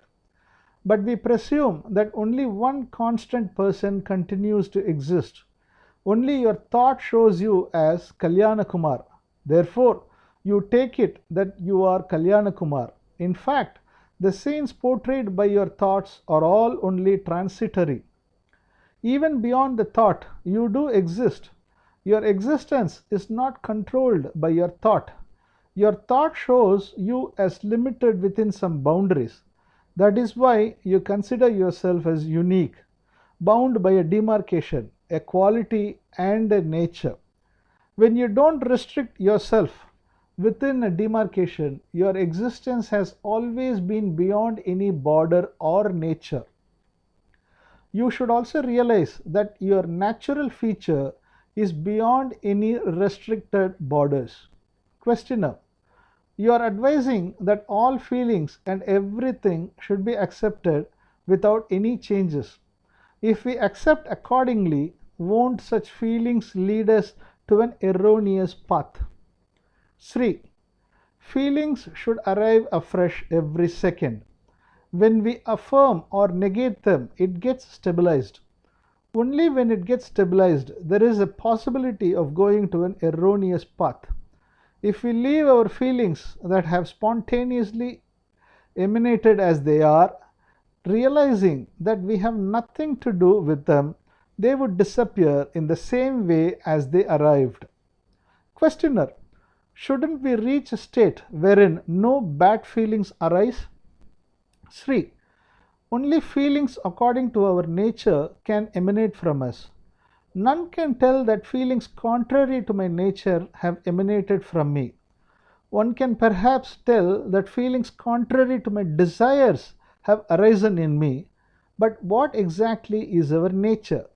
Even our nature is also a product of our age-old practices. Therefore, there is a chance for modification of our nature also, but there is no need to fight for changing our nature. Let us assume that you are driving a motorcycle. I am sitting on the pillion. You are driving the vehicle in a busy road having busy traffic up and down. You are tactfully maneuvering the vehicle to avoid speeding vehicles coming from the opposite direction. I have no responsibility in driving, being a pillion rider. Nevertheless, I twist my body unconsciously as if I am giving way to the vehicles coming up front. Such body twisting behavior of mine would only be a hindrance to the vehicle driving and certainly not helpful. Our desire to change our feelings is like sitting in the back seat of a vehicle and twisting our body. Spontaneously arrived feelings would disappear on their own. They won't stay beyond a second. If we want to change our feelings, it would amount to permitting revival of their lives. If we don't do anything, they would disappear automatically. Only our nature is responsible for such spontaneous feelings. Our mind is responsible for our desires. Questioner: our wrong feelings, won't they induce wrong deeds? Sri: it is true that wrong feelings induce wrong actions, but let us keenly observe how our actions fructify. Let us assume that anger erupts in a particular situation. Eruption of anger is due to our nature only. But the moment anger erupts, we don't indulge into fight with anyone. If we scold at anyone instantly at the very moment of arising anger, we can take it as unconscious action. But generally, it doesn't happen that way. Only anger arises without our knowledge. The actions arising out of anger are not done without our knowledge. Upon getting angry, the very next second, our mind comes to a conclusion whether it is correct to get angry or it's incorrect to get angry. The moment it decides as correct to get angry, it exposes the anger. If our mind doesn't come to any such conclusion but remains peaceful, in that event, the sense of anger that had arisen would disappear without creating any activity. If we do any wrong action, its reason is not our unconsciously triggered nature, our desired state of indulgence favoring that feeling alone makes us do that wrong action. When there is a state that there is nothing to do, when our mind maintains peace, the unwanted feeling that arose basically also tends to disappear. When we perform through our desire, we enter a different dimension. In that state only, division such as good action and bad action is created. While functioning in that dimension, we have a duty to perform only good deeds. We also have a duty to avoid bad deeds. When we don't enter that dimension at all, spontaneously arrived feelings disappear automatically. Therefore, wrong actions are not initiated by wrong feelings. Chapter 13, which is enemy. Questioner: we were discussing what is meant by Chatru, enemy, just before your arrival here. If we ask your opinion on the heading enemy, what would you tell? Sri Bagavath: let us assume that I have demarcated myself with a specific type of individual personality with name and form. Similarly, presume that I have thought of you too of possessing an individuality, name and form. Now, we have restricted me, you and every feature of this world within a boundary. But I, you or the world cannot remain within the walls of the boundary so created by us. When we understand through our thinking process, each and everything, every bit is nothing but a mental concept. Features beyond them lose their importance. The features which restrict us within the boundaries are the real culprits or enemies in my opinion. Questioner: we tend to understand everything through our thinking process and intellect by demarcating and classifying them. In case we don't function like that, we won't be able to live at all. Sri: I don't advocate that we should live without thinking and intellect. We should realize their limitation. By understanding their limitation, we are able to get out of their clutches. In scriptures, an analogy has been given to illustrate what it is to get liberated out of illusion, Maya. That is, on our path, a waterfront seems to be there a short while ahead. When we proceed towards it to drink water, it is learnt that it's not a waterfront at all, but a mere mirage. Thus, we get clarity that it's not a waterfront. Just because we got that clarity, the scene of the waterfront mirage doesn't disappear.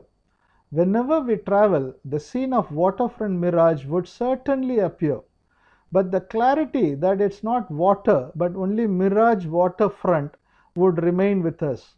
As a result, the illusion to treat mirage water as water would not be there.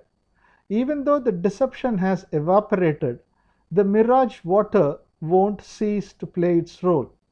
With its clarity that it's not water, mirage water would continue to exist. Similarly, our thinking function demarcating directions and angles of certain boundaries, quantifying or qualifying everything on distinct scales would continue its journey. But the deception that it alone is the cardinal truth won't remain. Even after understanding the limitation of our thinking process, the function would remain, but the consequent deception alone won't remain. Questioner: I understand the mirage water illustration, but its comparison with thinking process is not clear to me.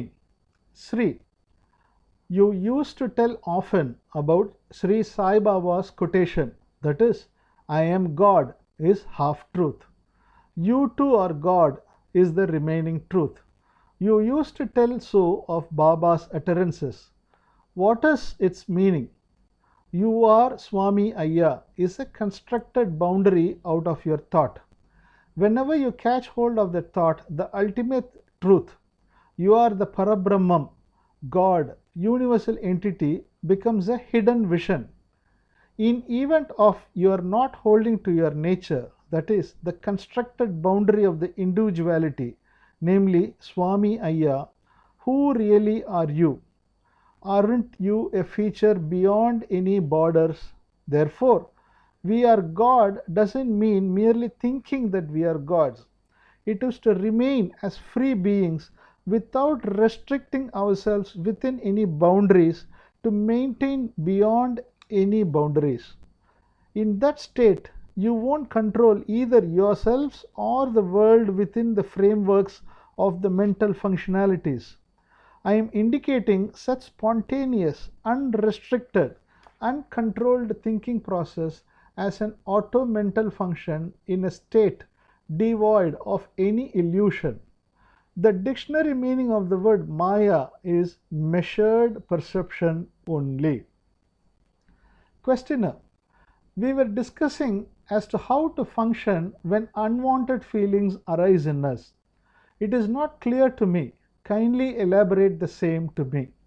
Sri: we generally refer to feelings of anger, lust, fear, sorrow, etc.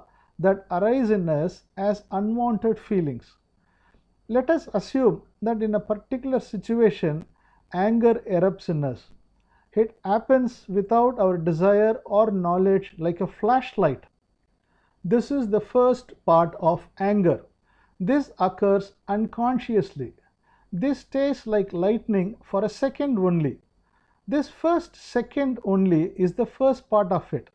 With that, the first part concludes and the second part comes into action. In the second part, we realize that we have got angry. This is a conscious part. The first part was unconscious part. The second part is conscious part. First part arose like a lightning and vanished in a second. Though it was the root cause for our wrong action, it doesn't initiate our action. In the second part only, action is initiated. In the second part, we realize that we have got anger in us. At that stage, the force of the unconsciously originated anger is 50% and its managing desire aspect is 50%. The second part is our average mental state. Hence, the feeling according to our unconscious mental nature is 50% and the managing intellect is 50%. At this stage, either we can show our anger outside and fight, or decide that anger is not proper and reject anger and control it. These two aspects are in the second part.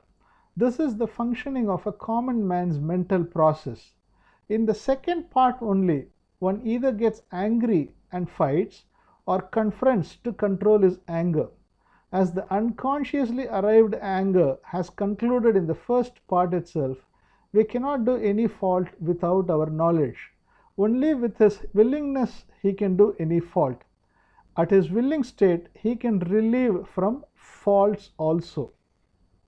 The third part is Nyana state. Here, we don't desire to change anything but accept everything wholeheartedly or face them. This third part permits the first and second parts to spontaneously function and automatically conclude. By understanding the practical realities of the problem, the third part tends to operate. Questioner: if the mind is motionless, it is moksha, liberation. If mind sulks, it's samsara, bondage, famous saying. What do you consider about mind being in a motionless state? Sri: in general, it is so stated in scriptures. Motionless state of mind is samadhi state. In samadhi state, we remain as existence, state of being. Even the thought that I remain won't be there. Only when the mind begins to operate, I exist thought starts its role. Perfect state of existence is the samadhi state. You might have seen the running electric fan. It is hanging on the ceiling. Suppose it is stationary without running. We can see the rod-like part which is holding the fan from the ceiling through the gap between the two fan wings. If it moves a bit, some fan wings may block our view of the rod portion. If we move the wings with our hands, it rotates slowly. Then the rod portion is covered by the wings at times. At times it is visible outright. Whenever the wing comes directly in front of the rod view is blocked en masse. This is what is meant by observing the gap between two thoughts. By continuously observing the void vacuum area between two thoughts, samadhi state is made a possibility. It is only like viewing the rod portion through the gap between the two fan wings. Now let us presume that we have switched on the fan by pressing its switch. Now wings rotate without any gaps. But though they rotate fast, we will be able to view the rod portion holding the fan easily. As the wings rotate fast, we are able to penetrate through them and see easily the rod portion. So long as the wings rotate fast, the rod portion doesn't disappear from our sight. Similarly, our mind also, so long as it flows as a stream in its processing state without stagnation, its connection with the origin is ensured without any gaps. Questioner: in our scriptures, there is no path stated through mental processing route to attain glimpses of ultimate truth. But you are telling on a different way. Sri, even my explanation is also aligned with what is stated in the scriptures, but the approach is different. Questioner: in scriptures, an illustration of two birds is given. Two birds are on a tree. One bird is beautiful. The other bird is happy tasting sweet fruits. Thereafter, it becomes sorrowful tasting bitter fruits. At last, it looks at the bird sitting quietly. That bird peacefully tells this one, "You too are me only. You and I are not different." So saying, it enjoins this bird with it. Only the restive mind is the bird that has eaten the fruits. Our scriptures advocate that the restless mind should submerge with the tranquil ultimate reality. Sri, what you say is true. Our scriptures mostly show way to samadhi. When all thoughts in the mind are subdued, to be lodged in the eternal space of the inner realm is the samadhi. But it is not feasible for us to remain in this samadhi state. We have to retrieve from the samadhi state and come down to our mental functionalities to indulge into our day-to-day affairs. Even when our mind is engaged in activities, to remain in samadhi state is referred to as sahaja samadhi. Whatever I am referring to are all related to sahaja samadhi state only. In Shastras, mostly details of sahaja samadhi state are not narrated. In case if anything has been told, they would tend to agree with my explanation. Questioner: as the name of sahaja samadhi has been indicated, your explanation appears to be appropriate to me. When we allow our mind to function, won't mental recordings, samskaras, be created? Sri, we know how our mind functions. It catches hold of something it likes, and it also catches something that it doesn't like. One is positive possession, the next is negative possession. Both are possession only. Possession is a sort of laya, engross only.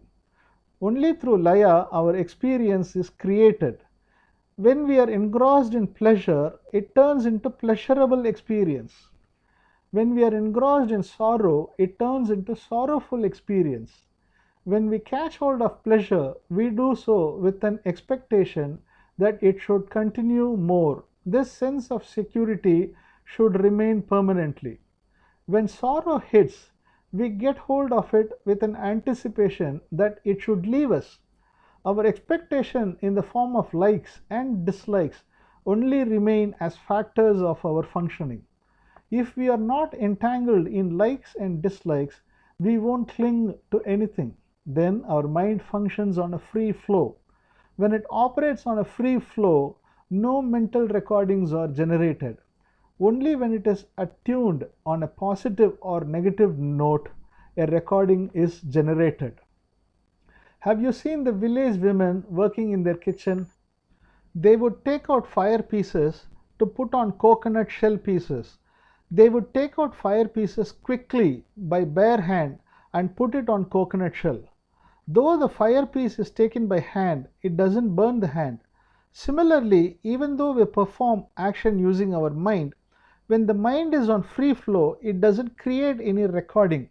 All spiritual practices are formulated based upon the phenomenon of mental focus only.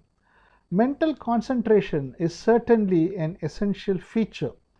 Because the mind, which has hitherto been used to be engrossed in sorrow and anguish feeling, needs to be focused elsewhere before it reaches its regulatory stage. It is indeed a vital one.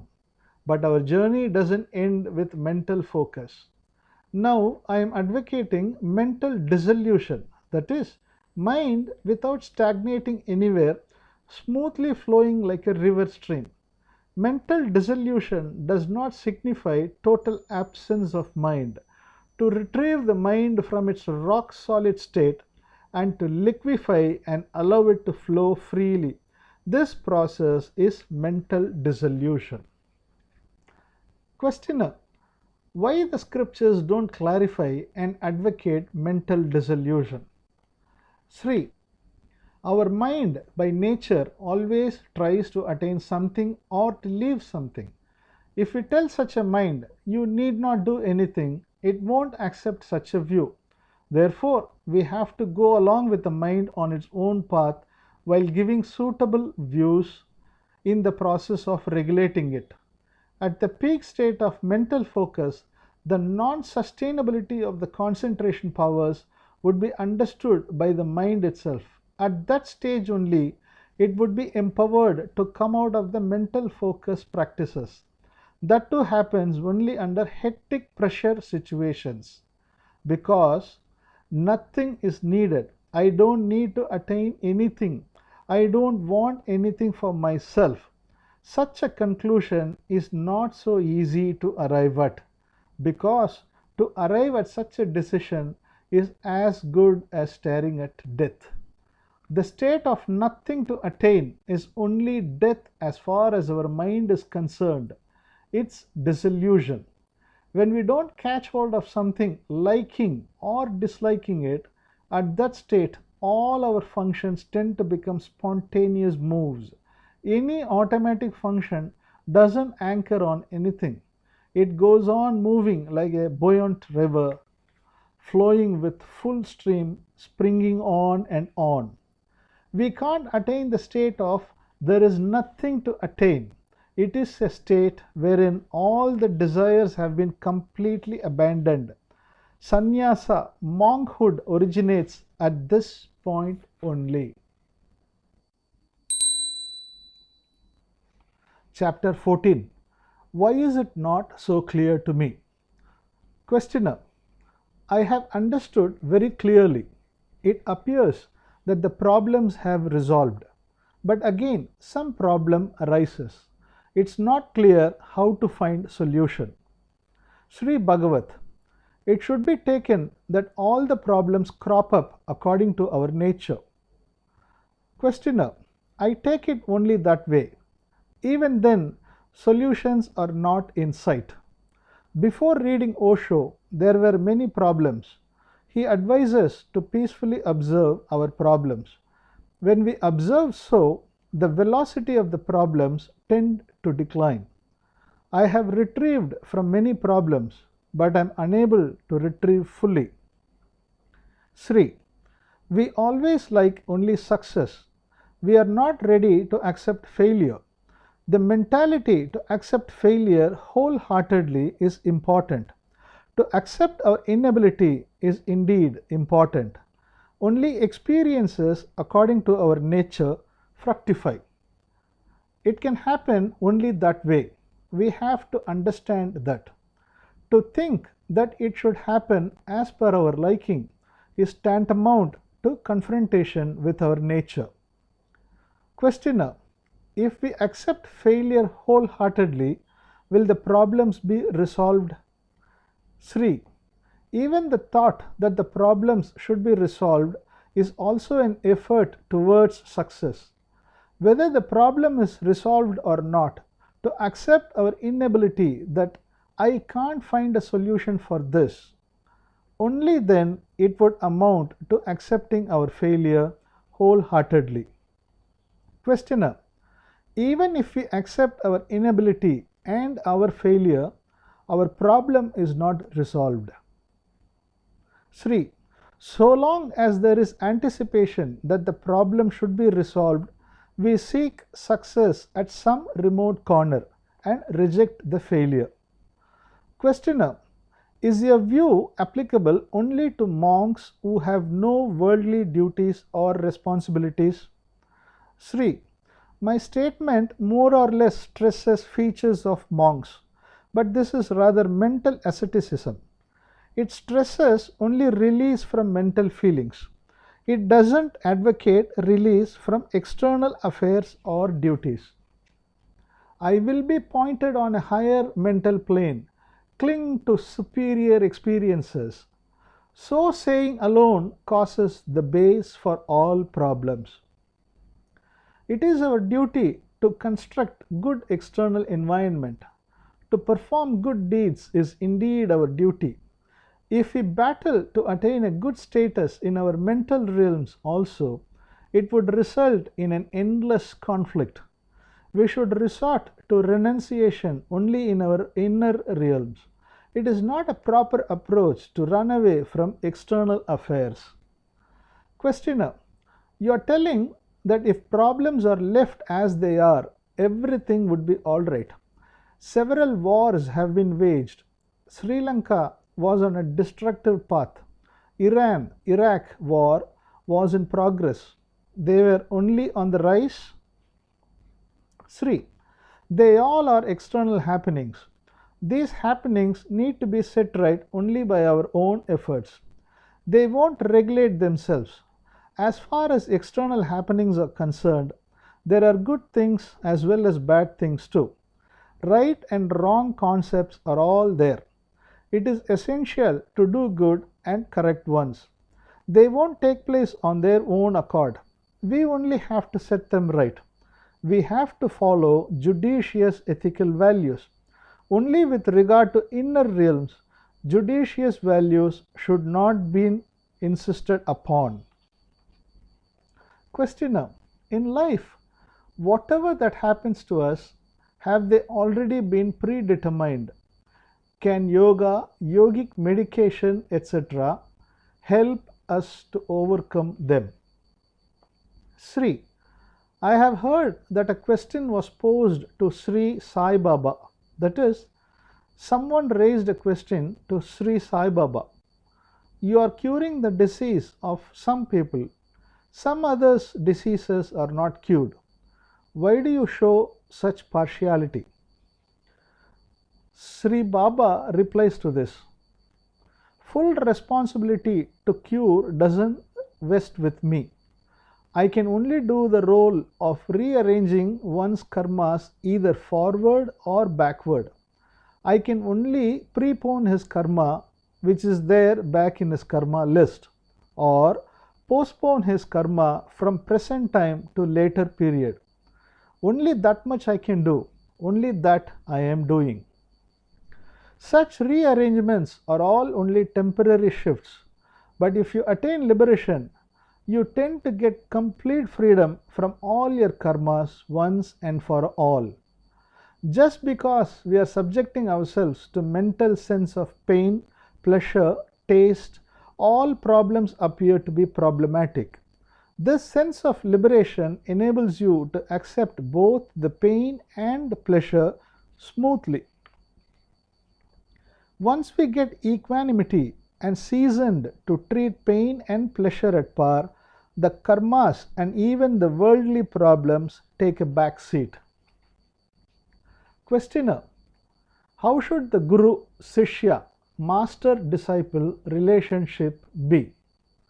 Sri, We tend to accept someone who provides some exercises and training. He knows more details than us. Here there is involvement of practical methods. As far as Nyana is concerned, only realization assumes importance. The Guru has to brief whatever he knows to his disciple and make him understand. Here, the concept would reach properly only when there is equal level of debates without any higher or lower state consciousness. Then only the message would reach from one to one. There should not be importance to the status of the teacher. In sharing the Nyana, master-disciple relationship should be a friendly one like that of comrade feeling. Only then it would be appropriate. In that case only the disciple would open-heartedly ask for clarifying his doubts and get clarity. I know more, you have to listen to whatever I say. Such an approach is not applicable here. There should be keen interest on understanding. There should be a cordial relationship between the master and the disciple. There should not be any inferiority or superiority feeling. Questioner: I want to come up in life. I want to reach a superior state in life. Is my goal all right? Sri: certainly correct. In external life, everyone should keep goals and move forward. Efforts should be undertaken. But mentally alone, there is nothing as superior or inferior. Wherever we are, that is a superior place. Whatever is not on our fold is an inferior place. If we are angry, we presume that a state without anger is a superior state, and to be with anger is an inferior state. In fact, our anger is our actual state.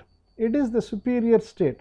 At that point of time, a state of love without anger is not with us.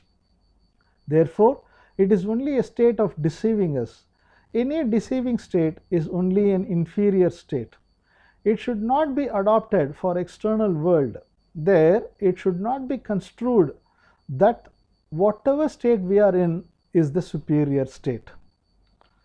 Questioner: whatever happens to a man, has it all been predestined in the universe, or is it directed by his intellect? Sri: we have already seen in this regard. We have got option to perform action. Only when there is option or freedom, only then karma can accrue. If everything is God's performance, we don't have any karma at all. When there is a concept of karma, then it means that there is scope for us to perform on our own accord. We are solely responsible for our own actions. Questioner: is it all right to define living methods and concepts and live according to them, or is it incorrect? Sri: as far as external living is concerned, to live with disciplined limits and value-based systems is only appropriate. Only when we take it towards inner realms, it turns into a war field. In fact, we have to reach a regular state with regard to both inner and outer realms. But to reach the external propriety state, efforts are required. As regards the inner realms, only the efforts are the stumbling blocks in reaching the appropriate state. If we battle to set right the inner realm, it would deteriorate further. If we don't take any effort and leave it on its own course, it would set itself right. Questioner: what should we do when anger or worry arise? What should we adopt? Sri: we get either anger or worry. When it so arrives, along with it, a sense of pleasure too arrives with it. They come spontaneously. We have to observe whether we bring them or whether they automatically arrive. We find that joy, sorrow, pleasure, fear occur to us. We have to observe whether they spontaneously spring on their own. Let us assume that you are acting in a movie. You have to act as if you are getting angry or sorrowful. Here you are generating such feelings. You are producing them. Now in your practical life you get varieties of feelings: sorrow, anger, fear, lust, etc. Such varieties of feelings occur to you. Are you generating them, or else are they arriving themselves? They arrive on their own. You are only falsely presuming those which have spontaneously sprung as the ones, as if you have brought them voluntarily. If you have brought them, only then they can remain under your control. In a movie, they ask you to act as if you are weeping. If they tell you stop it, you can stop. But when the feeling has arrived spontaneously, how can it be under your control? If we take it that they have arrived on their own, we don't have the responsibility to set them right. Even if we try to remove them, they would only deceive us and come after us. Questioner: a Jnani came to a town. When asked what he would eat, he told that he wanted biryani. Before the devotees could bring biryani, he went into meditation. When he opened his eyes, biryani was there. Devotees told him to eat. The Jnani also touched the biryani again and again and told, "Hey, eat! Hey, eat!" So saying, he returned it to the devotees. When the devotees asked, he replied, "My mind only asked for the biryani. I told it to eat. Mind couldn't eat." Eating act is body related, not mind related. Does this story apply to you? Do you advocate similar view? Sri: there is a saying, don't go wherever mind goes. Our mind has a quality always to play double games. Our mind alone brings in problems. Thereafter, that itself adamantly wants to resolve them. This is what is meant by pinching the baby and rocking the cradle too. Just because the mind functions on duality, there is continuity of problems. It would be wise to understand the cunning plays of the mind. Armed with the intellectual functioning, the double-playing mind needs to be completely abandoned. When the mind is abandoned, the problems brought in by the mind also tend to disappear. Questioner: how to erase the recordings created in the mind? Sri: such a view is being advocated, but it is not possible to erase such recordings. Even if recordings are erased, new recordings will arrive. Questioner: it is said that if we remain in a state devoid of likes and dislikes, new recordings won't be formed. What to do with the earlier recordings? Sri: even though there might be a recording in you, it is not necessary there should be an adverse impact on account of the same. Questioner: when the circumstances so warrant, such recordings may surface and entangle us into problems. Sri: such an approach hinted by you is also in vogue. It is also told, we have to get out of mental recordings, get out of samskaras, get rid of conditionings, etc. But my view is that there is no need for us to get out of any such things. Questioner: what is your approach then? Sri: there are several types of recordings in your mind. Your nature is nothing but a sum total of your mental recordings. At a given point of situation, feelings emanate from out of those recordings. This happens without your knowing. According to the necessity of the circumstances, such surfacing occurs on its own accord. Only thereafter we ourselves adopt those feelings. We either decide whether we need those feelings or we don't need them and then adopt them as our feelings. If we don't need, we treat them as negative, and if we need, we adopt them as positive ones. Just because we show interest on the emanating feelings, they get strengthened. Otherwise, all feelings fade away in the same way as they had arrived spontaneously. There is no mistake in your nature. recording, or in the problem. They spontaneously arrive and leave automatically. To remove the entire recordings is like amnesia, that is, to cripple us. It's not required.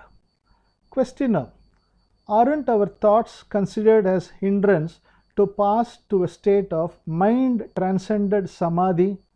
Sri: even in that it is stated that mind should function without wavering waves, but not stipulated that there should be nothing by erasing all the recordings. Recordings are bound to be there. They are advocating only a non-wavering stature.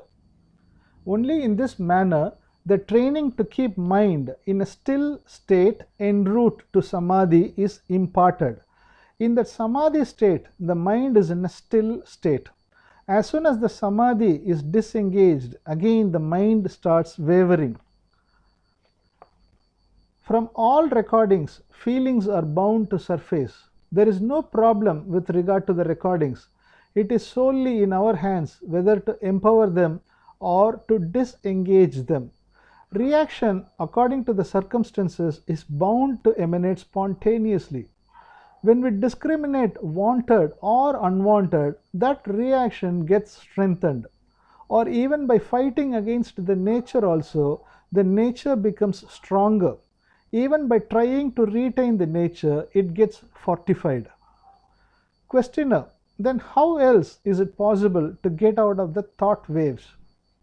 Sri: even the need to escape from thought waves is required only for those interested in involving in dhyana, samadhi, etc.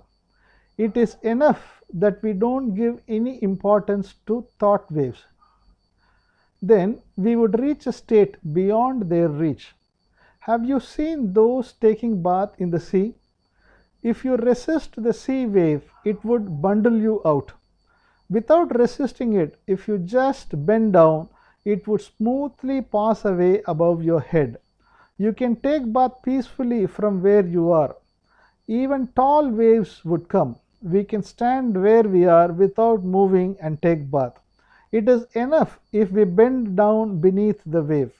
Mental wavering is not a problem at all. We should only stop fighting against it. If it is left on its own course, automatically it restores its peaceful state. Chapter 15: Enlightenment and Liberation. Questioner: what is the difference between your explanation and that of others for the question, what is meant by Nyana? Sri Bagavath: Nyana is said to be enlightenment. It appears to be some sort of a state.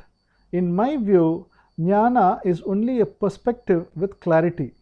It's only a crystal clear understanding of our mental functioning. By so understanding, there is an effect in us. We call such effect as liberation. Our scriptures refer to this as mukti state. As a result, the mind which was hitherto functioning with problems transforms itself to a state of functioning devoid of problems. Some treat Nyana as an extraordinary intellectual state. It is narrated that he would know so much, whatever a common man wouldn't know, and would be endowed with the power to predict all the happenings in the three tenses. That type of Nyana is different. The Nyana advocated by us is distinct. Those gifts are derived through strenuous practices and penances by way of extraordinary powers. Questioner: only if whatever that remains in the mind is destroyed, we can attain Nyana? Sri: for the Nyana, liberation, etc. proclaimed by us, there is no need to destroy any recordings in the mind. Whatever that remains can remain as it is. Questioner: it is enough if we get release from the controlling and dominating mind? Sri: yes, we tend to fight against ourselves. We fight against our own nature. We call the state of acquiescence with ourselves as realization or Nyana. The qualities that are imbibed in us tend to manifest according to their respective circumstances. If we don't adopt and catch them, but leave them on their own course, the manifestations out of those qualities would lose their strength. We cannot accomplish anything in our life without our natural qualities. They only help us in our life. By nature of coming to our rescue, it is only wrong on our part to adopt and force them. If there are no recordings or samskaras, we would tend to remain as intellectually immature child. We would be incapable of accomplishing any action. Questioner: our traits tend to drag us on their paths. Sri: it superficially appears so, but in fact it doesn't happen that way. Only when we wholeheartedly accept those feelings as our own and adopt them, they drag us along. Questioner: life and death are only common, but when someone close to us die, it brings immense sorrow to us. What is the reason? Sri: Nyana and Jnani, we have an imagination on them. We have a mental portrait of a still state, a smiling embodiment of a Jnani, etc. When a relative dies, it creates a painful effect in the mind. It is a reality. It happens unconsciously. Questioner: such an arrival, should we ensure that it comes in that manner? Sri: we don't have any responsibility there. Anything coming on its own course and leaving in the same manner alone is a proper state. Questioner: for all feelings, is there a single formula alone? Sri: yes, there is only one formula. Questioner: we don't like violence, but our opponent indulges in violence. Should we tolerate it or should we oppose it? Sri: there are two types of functionalities in us. One is action, another is reaction. Reaction is unconsciously created feelings and experiences in our mind. Action is something performed by us willfully. It is consciously executed by us. If we do something opposing our reaction, that reaction gets strengthened. Action is something either done by us or by someone else. We have got to face it. Only by getting angry in turn alone could set right the situation. We have to behave that way only. We have to face the situation the way an intelligent one would handle it. This is an external affair. Therefore, the rules and regulations applicable to external affairs alone should be adopted here. Questioner: it is said that we should ensure that anger shouldn't be allowed to come. Sri: anger erupts unconsciously. When we indulge in some types of dhyanas, we would be in a rare mental state. In that state, even if angry circumstances arise, we won't get angry. It's on account of the impact of the dhyana experience, but we cannot make the state a permanent one. As soon as we come out of the state, all our feelings would impact us easily. Further, when anger erupts, we don't do meditation. We can't do it. Only in times when anger is not there, we indulge in dhyana efforts. When we leave them on their own course, in due course, our inferior qualities lose their strength on their own accord. Questioner: negative happenings affect a person easily. At this stage, how to safeguard our jnana? Sri: according to psychologists, our survival instinct naturally protecting us plays a predominant role. The hedonistic tendency, pleasure-seeking nature, comes only after the feeling of security. Only after getting the necessary basic security, we would begin to search for pleasures. As far as we are concerned, there is no policy that our mental functioning should be in this manner or should not be in that fashion, etc. There is no formula. There is no mistake in the feelings arriving and leaving automatically according to nature. It is enough if we don't adopt them. For external affairs, we can adopt them. With a view to regulate inner realms, we need not adopt anything. This is our entire approach. This gives the necessary fruits to us spontaneously. There are several pending assignments on our hands. We are sitting lazy rather than working on them. Then, suddenly a tension pervades us that we may incur loss in the event of not completing our tasks. We can adopt the tension in our favor and finish off those assignments. In case, without any such assignments, without any target, in the absence of any need, such a tension arises, we can just ignore the same. It would arrive on its own, lose its strength, and pale off automatically. Questioner: is a state of nothingness a complete state? Sky alone is everything and is also a nothingness. Sri: nothingness is a non-existent one. There is nothing like that. It is created out of our imagination. Every second we are experiencing something. A river is running peacefully. A swirl is formed therein. It is equivalent to our catching hold of our experience. In the event of our not catching hold of our feelings and experiences that occur to us, they flow away like river stream. They run smoothly like a river without any swirls. Instead of using the word nothingness, it would be appropriate to indicate a state wherein everything is moving spontaneously. Uncontaminated child state is not an independent state. It's only a state wherein nothing is caught behold of but allowed to pass off. Questioner: can it be said that such a state can't even be approached? Sri: we are just telling that such a state is not there at all. There is no state which can be permanent. We are in a dynamic world. Entire universe is said to be in motion. When we are in swirling conditions, we tend to come to a state of steadfastness. We tend to underline a state of uniqueness. If there is no swirl, it submerges in the entire water stream. Though we are part of the entire water stream, we are retaining our individuality as a swirl. Water stream in its entirety being the whole function gaining importance. The swirl, namely individual part process, loses its importance.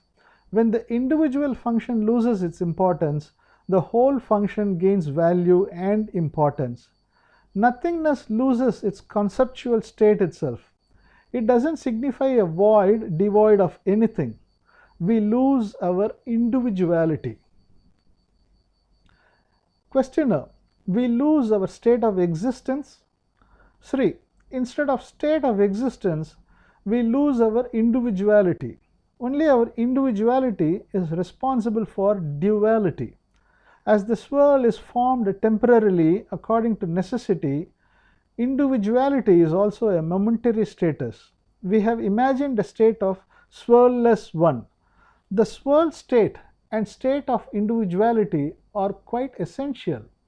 In the absence of individuality, the whole world would come to a standstill. If the mind doesn't catch hold of something and engage in activities, no sector can function.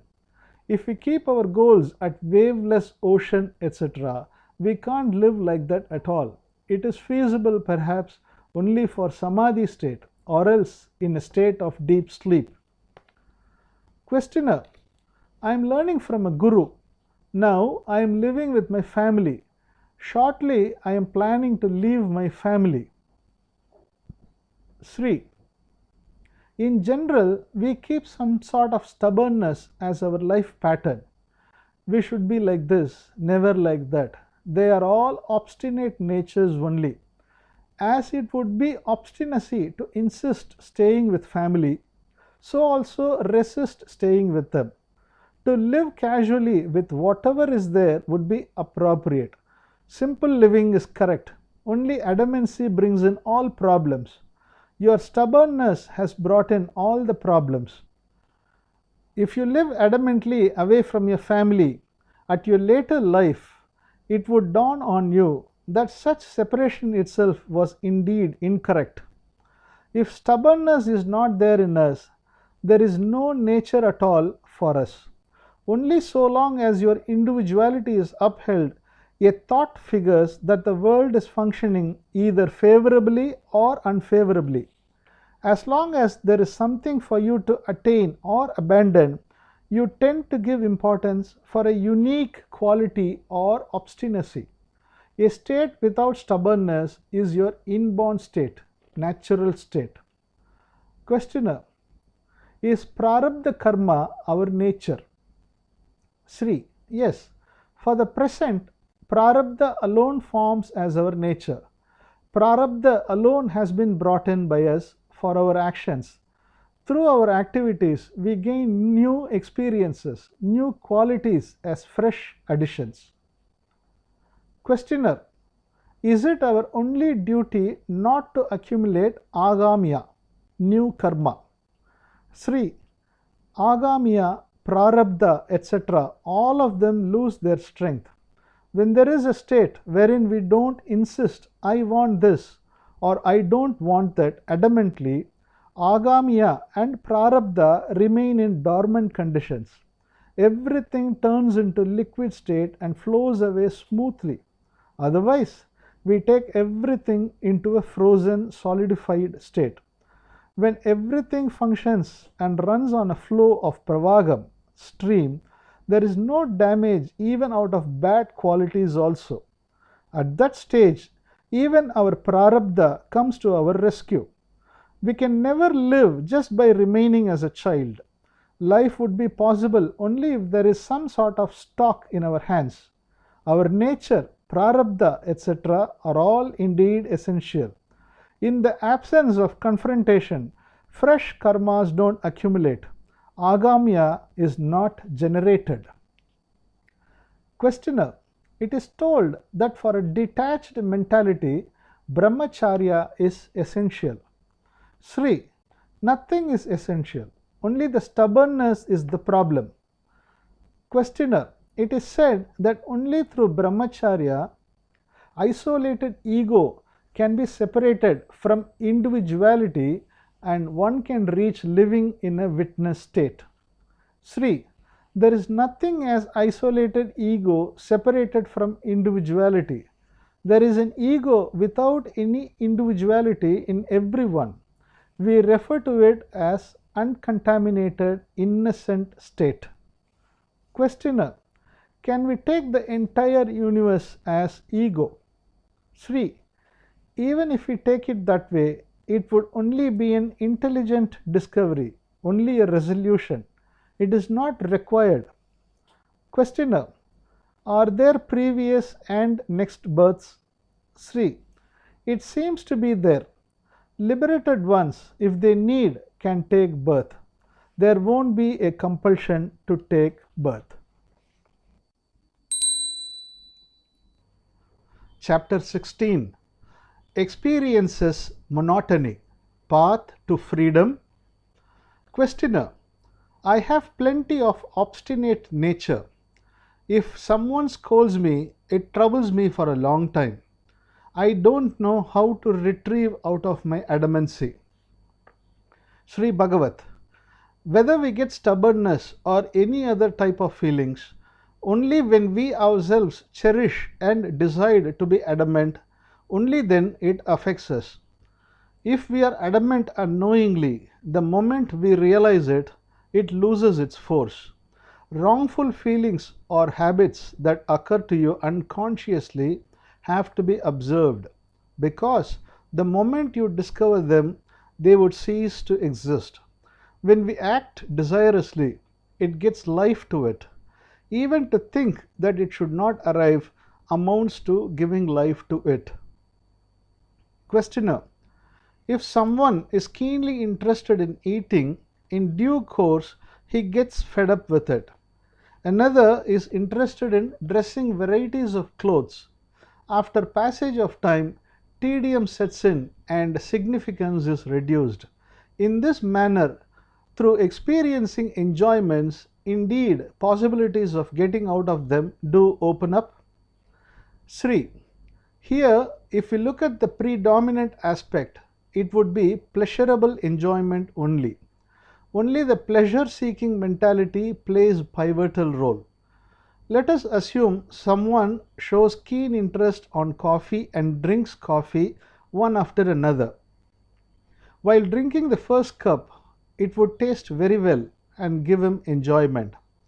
As the row of cups proceeds, the happiness goes on reducing. If it crosses a limit, perhaps he may get an aversion towards coffee too. Hence, he changes his choice. He leaves coffee and goes for tea. Only the substance change, but not his pleasure-seeking trend. As the pleasure in coffee has reduced, he switches over to tea-seeking pleasure therein. He doesn't leave pleasure towards pain. The pleasure-seeking trend remains as it is. The root point is only the pleasure enjoyment. Questioner: straight away, if we advocate, don't go after pleasure, doesn't it amount to something like death? Sri: all pleasure sensations tend to make us dizzy. Only the sorrows create a thought to come out of the feelings. Pleasure never creates a sense towards liberation. When there is happiness, it doesn't feel like modifying it or getting out of it. If we keep doing like this, perhaps problem may accrue to us. In that event, fear may set in. But a goal to get out of pleasure won't emerge naturally. There is no need to tell anyone to separate from sorrow. It's a state not palatable to us.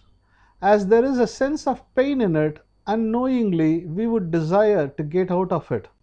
In pleasure, there is no saturation point. All saturation points are related to objects. Man may change objects, but the pleasure-seeking tendency would only continue. Even the sense of caution to be careful in pleasure-seeking nature is also produced in us only by the sorrow. As the other side of the pleasure is sorrow, if we go searching for pleasure, it would end up only in sorrow. If we move a pendulum on one direction, it would move towards the other side. If we practice staying in AC room, we won't be able to bear even normal sun heat. The neutral state is the appropriate one. To come over there, only sorrow helps us. To the extent we lean towards pleasure, to that extent it brings in sorrow. Only providing sorrow would be the help which pleasure can be considered to be doing to us. Questioner: you are telling to attain Nyana is simple, easy. Only if we earn toiling hard, we can understand the value of money. Similarly, if we attain Nyana through various types of strenuous efforts, then only its rarity would be realized. Sri: though we told that attaining Nyana is a simple process, only those who have tried out many types of efforts come to us. Only those who have a sincere craving that they are still unable to find out the ultimate destination can absorb what we are advocating easily. In case at the initial stage of entry into the spiritual arena itself, if you get only my views, only by taking it you can't reach this state so easily. Fervor is very important. Generally, the word Nyana is ascribed by two types of meanings. Nyana is usually signified and mostly understood as absolute wisdom. Nyana is denoted as an enlightened intellectual state wherein whatever has to be learnt has been learnt in full. This is what everyone stands to understand from the word in general. But what we advocate is in a different meaning. As far as we are concerned, Nyana signifies realizing the incapability of our mind and intellect. There is a limit for our mind or intellect. It can perform only within that. It can neither realize nor attain anything beyond that. To realize the limit of our intellect, the incapacity of our intellect is Nyana in our opinion. but we completely realize our incapability. We understand that alone beyond any doubt. So long as we were considering that we can, we were going on trying and breaking our head. Upon our realizing wholeheartedly that we can't, all our efforts lose their stream and come to a grinding halt. Just because our intellect has abandoned effort, it doesn't mean that intellect is not there. Even after that, our intellect, our mind continue to function. In that stage, our intellect transforms into a different dimension. That change is not a change brought out by us. It happens automatically. If you apply sudden brake on a fast moving vehicle, either the vehicle would turn turtle sideways or turn upside down. Some sort of change would happen. When we were engaged in such vigorous efforts, upon realizing our incapability, our mind tends to turn in some way or the other. We don't turn it. This change happens spontaneously. This change is not on account of efforts, but the change is due to abandoning of efforts. Even if we make efforts in such a way, it won't happen. Our part of the responsibility is over with understanding our incapability. Questioner: how does surrender fit in here? Sri: when we take it that all actions are performed by God, we tend to have no responsibility whatsoever. At a stage where God is solely responsible for everything, we don't just lie down and sleep without doing anything. We do engage in performing actions, but we don't take doership or ownership for any action. Even at that stage also, all the actions get complete freedom. Chapter 17: how to abandon efforts. Questioner: how to abandon efforts? Sri Bagavath: we should leave efforts is not an aim. If we keep any target to attain, its efforts to emerge in our unawares. We should discover that there is nothing to attain. At the stage that it is explicit there is nothing to attain, efforts would also cease automatically. Questioner: you have taken efforts for 40 years and discovered. You please guide us. What you have attained in 40 years, we may get opportunity to attain in 4 years. Sri: now you have converted your language in a different manner and kept as if there is some target to attain. Our mind would at all times, showing something or the other, induce us to attain it. If we advise it to remain quiet, which would be appropriate, it would start asking, what should I do to keep quiet? In case we respond to remain without doing anything, it may again ask, what should I do to remain without doing anything? The language of our mind itself is structured in such a manner to attain, and for that purpose to perform something or the other. Our mind in its unawares generates something or the other to attain. If there is no functioning to attain, the concept of ego would also be a non-entity. Based upon the attainment aspect only, the ego functioning is alive. For its existence, it tends to produce something to attain. Even if there is nothing to attain, it would ask, what should I do to not attain? So, saying something or the other, it would deceive itself. In fact, we have to discover that there is nothing to attain indeed. Questioner: is there no superior state worthy of attaining? Sri: in Chennai, a friend asked, what we stipulate as a superior state, that state cannot be an ordinary state like this one. No need to attain any stage. Shouldn't it be a different state altogether?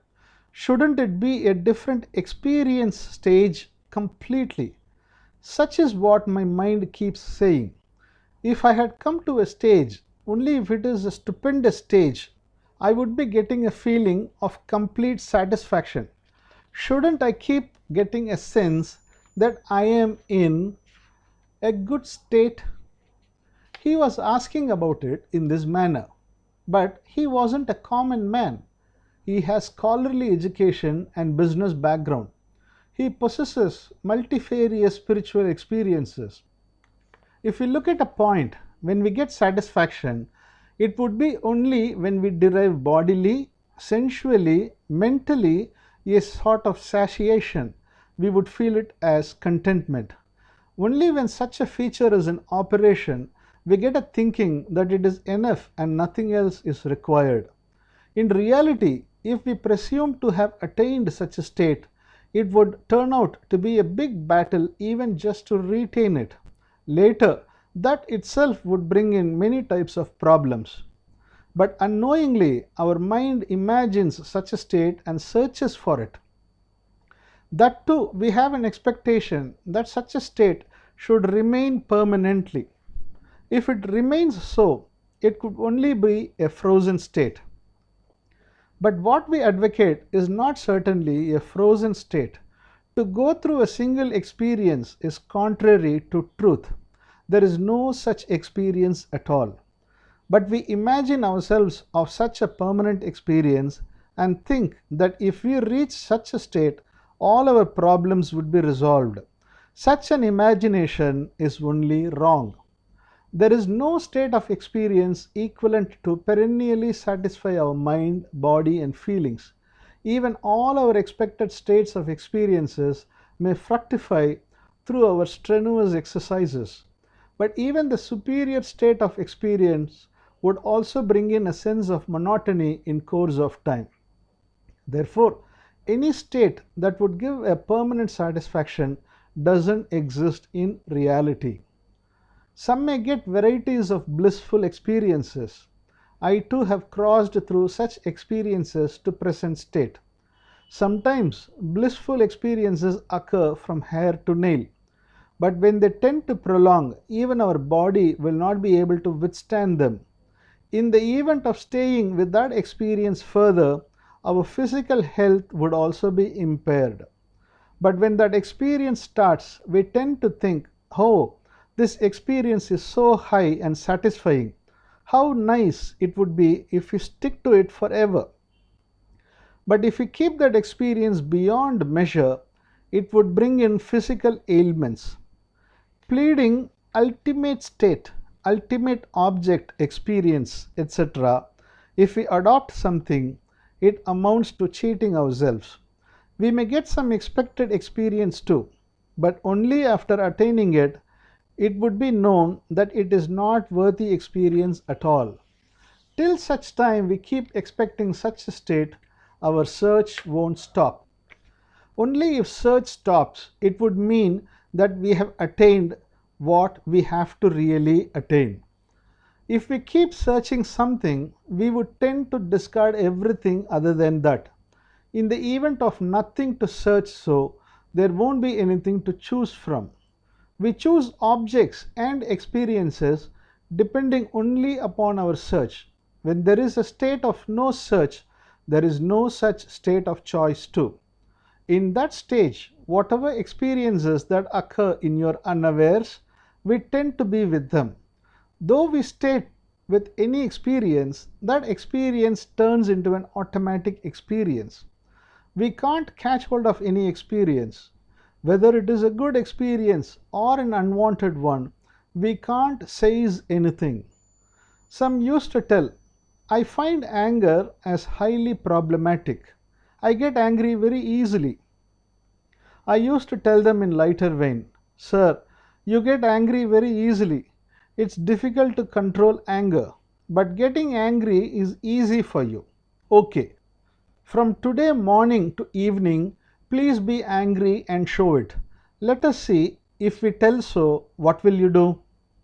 We presume that such feelings can be brought under our control, but no feeling is under our control, which will be known only after trying to control that feeling. There is no position as conclusive state. Only if there is anything as culminating state, we can search for it. we can take efforts for it. We are referring to as Nyana, the discovery of the truth that there is no place as attaining destination. When we don't search for anything, whatever happens spontaneously, they all tend to flow in a pravagam, river stream, without any stumbling block. Questioner: we live in an economic society. Our search is an essential one. Though we don't search for ourselves, we have to necessarily search for our children. Sri: search for worldly life is different. Searching mental experiences is altogether different. We have to necessarily search for worldly affairs. All efforts have got to be put in. If we search to attain some sort of mental experience, your search would never be fulfilled. It would tend to be a pursuit of mirage, water source. To carry out worldly affairs effectively, you can utilize your mind and mental feelings. But to regulate your mental feelings, resorting to the help of mind is indeed wrong. Mentally, there is no permanent state at all. To take such a permanent state as an excellent state is indeed fallacy. Even mental search, if it happens in your unawares, is not erroneous, but we should not willfully and desirously search for anything.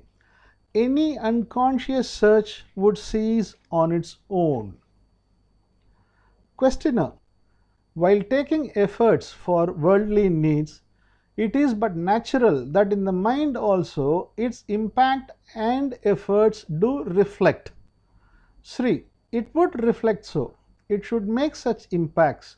If it moves in such manner only, you would be able to carry out your external affairs properly.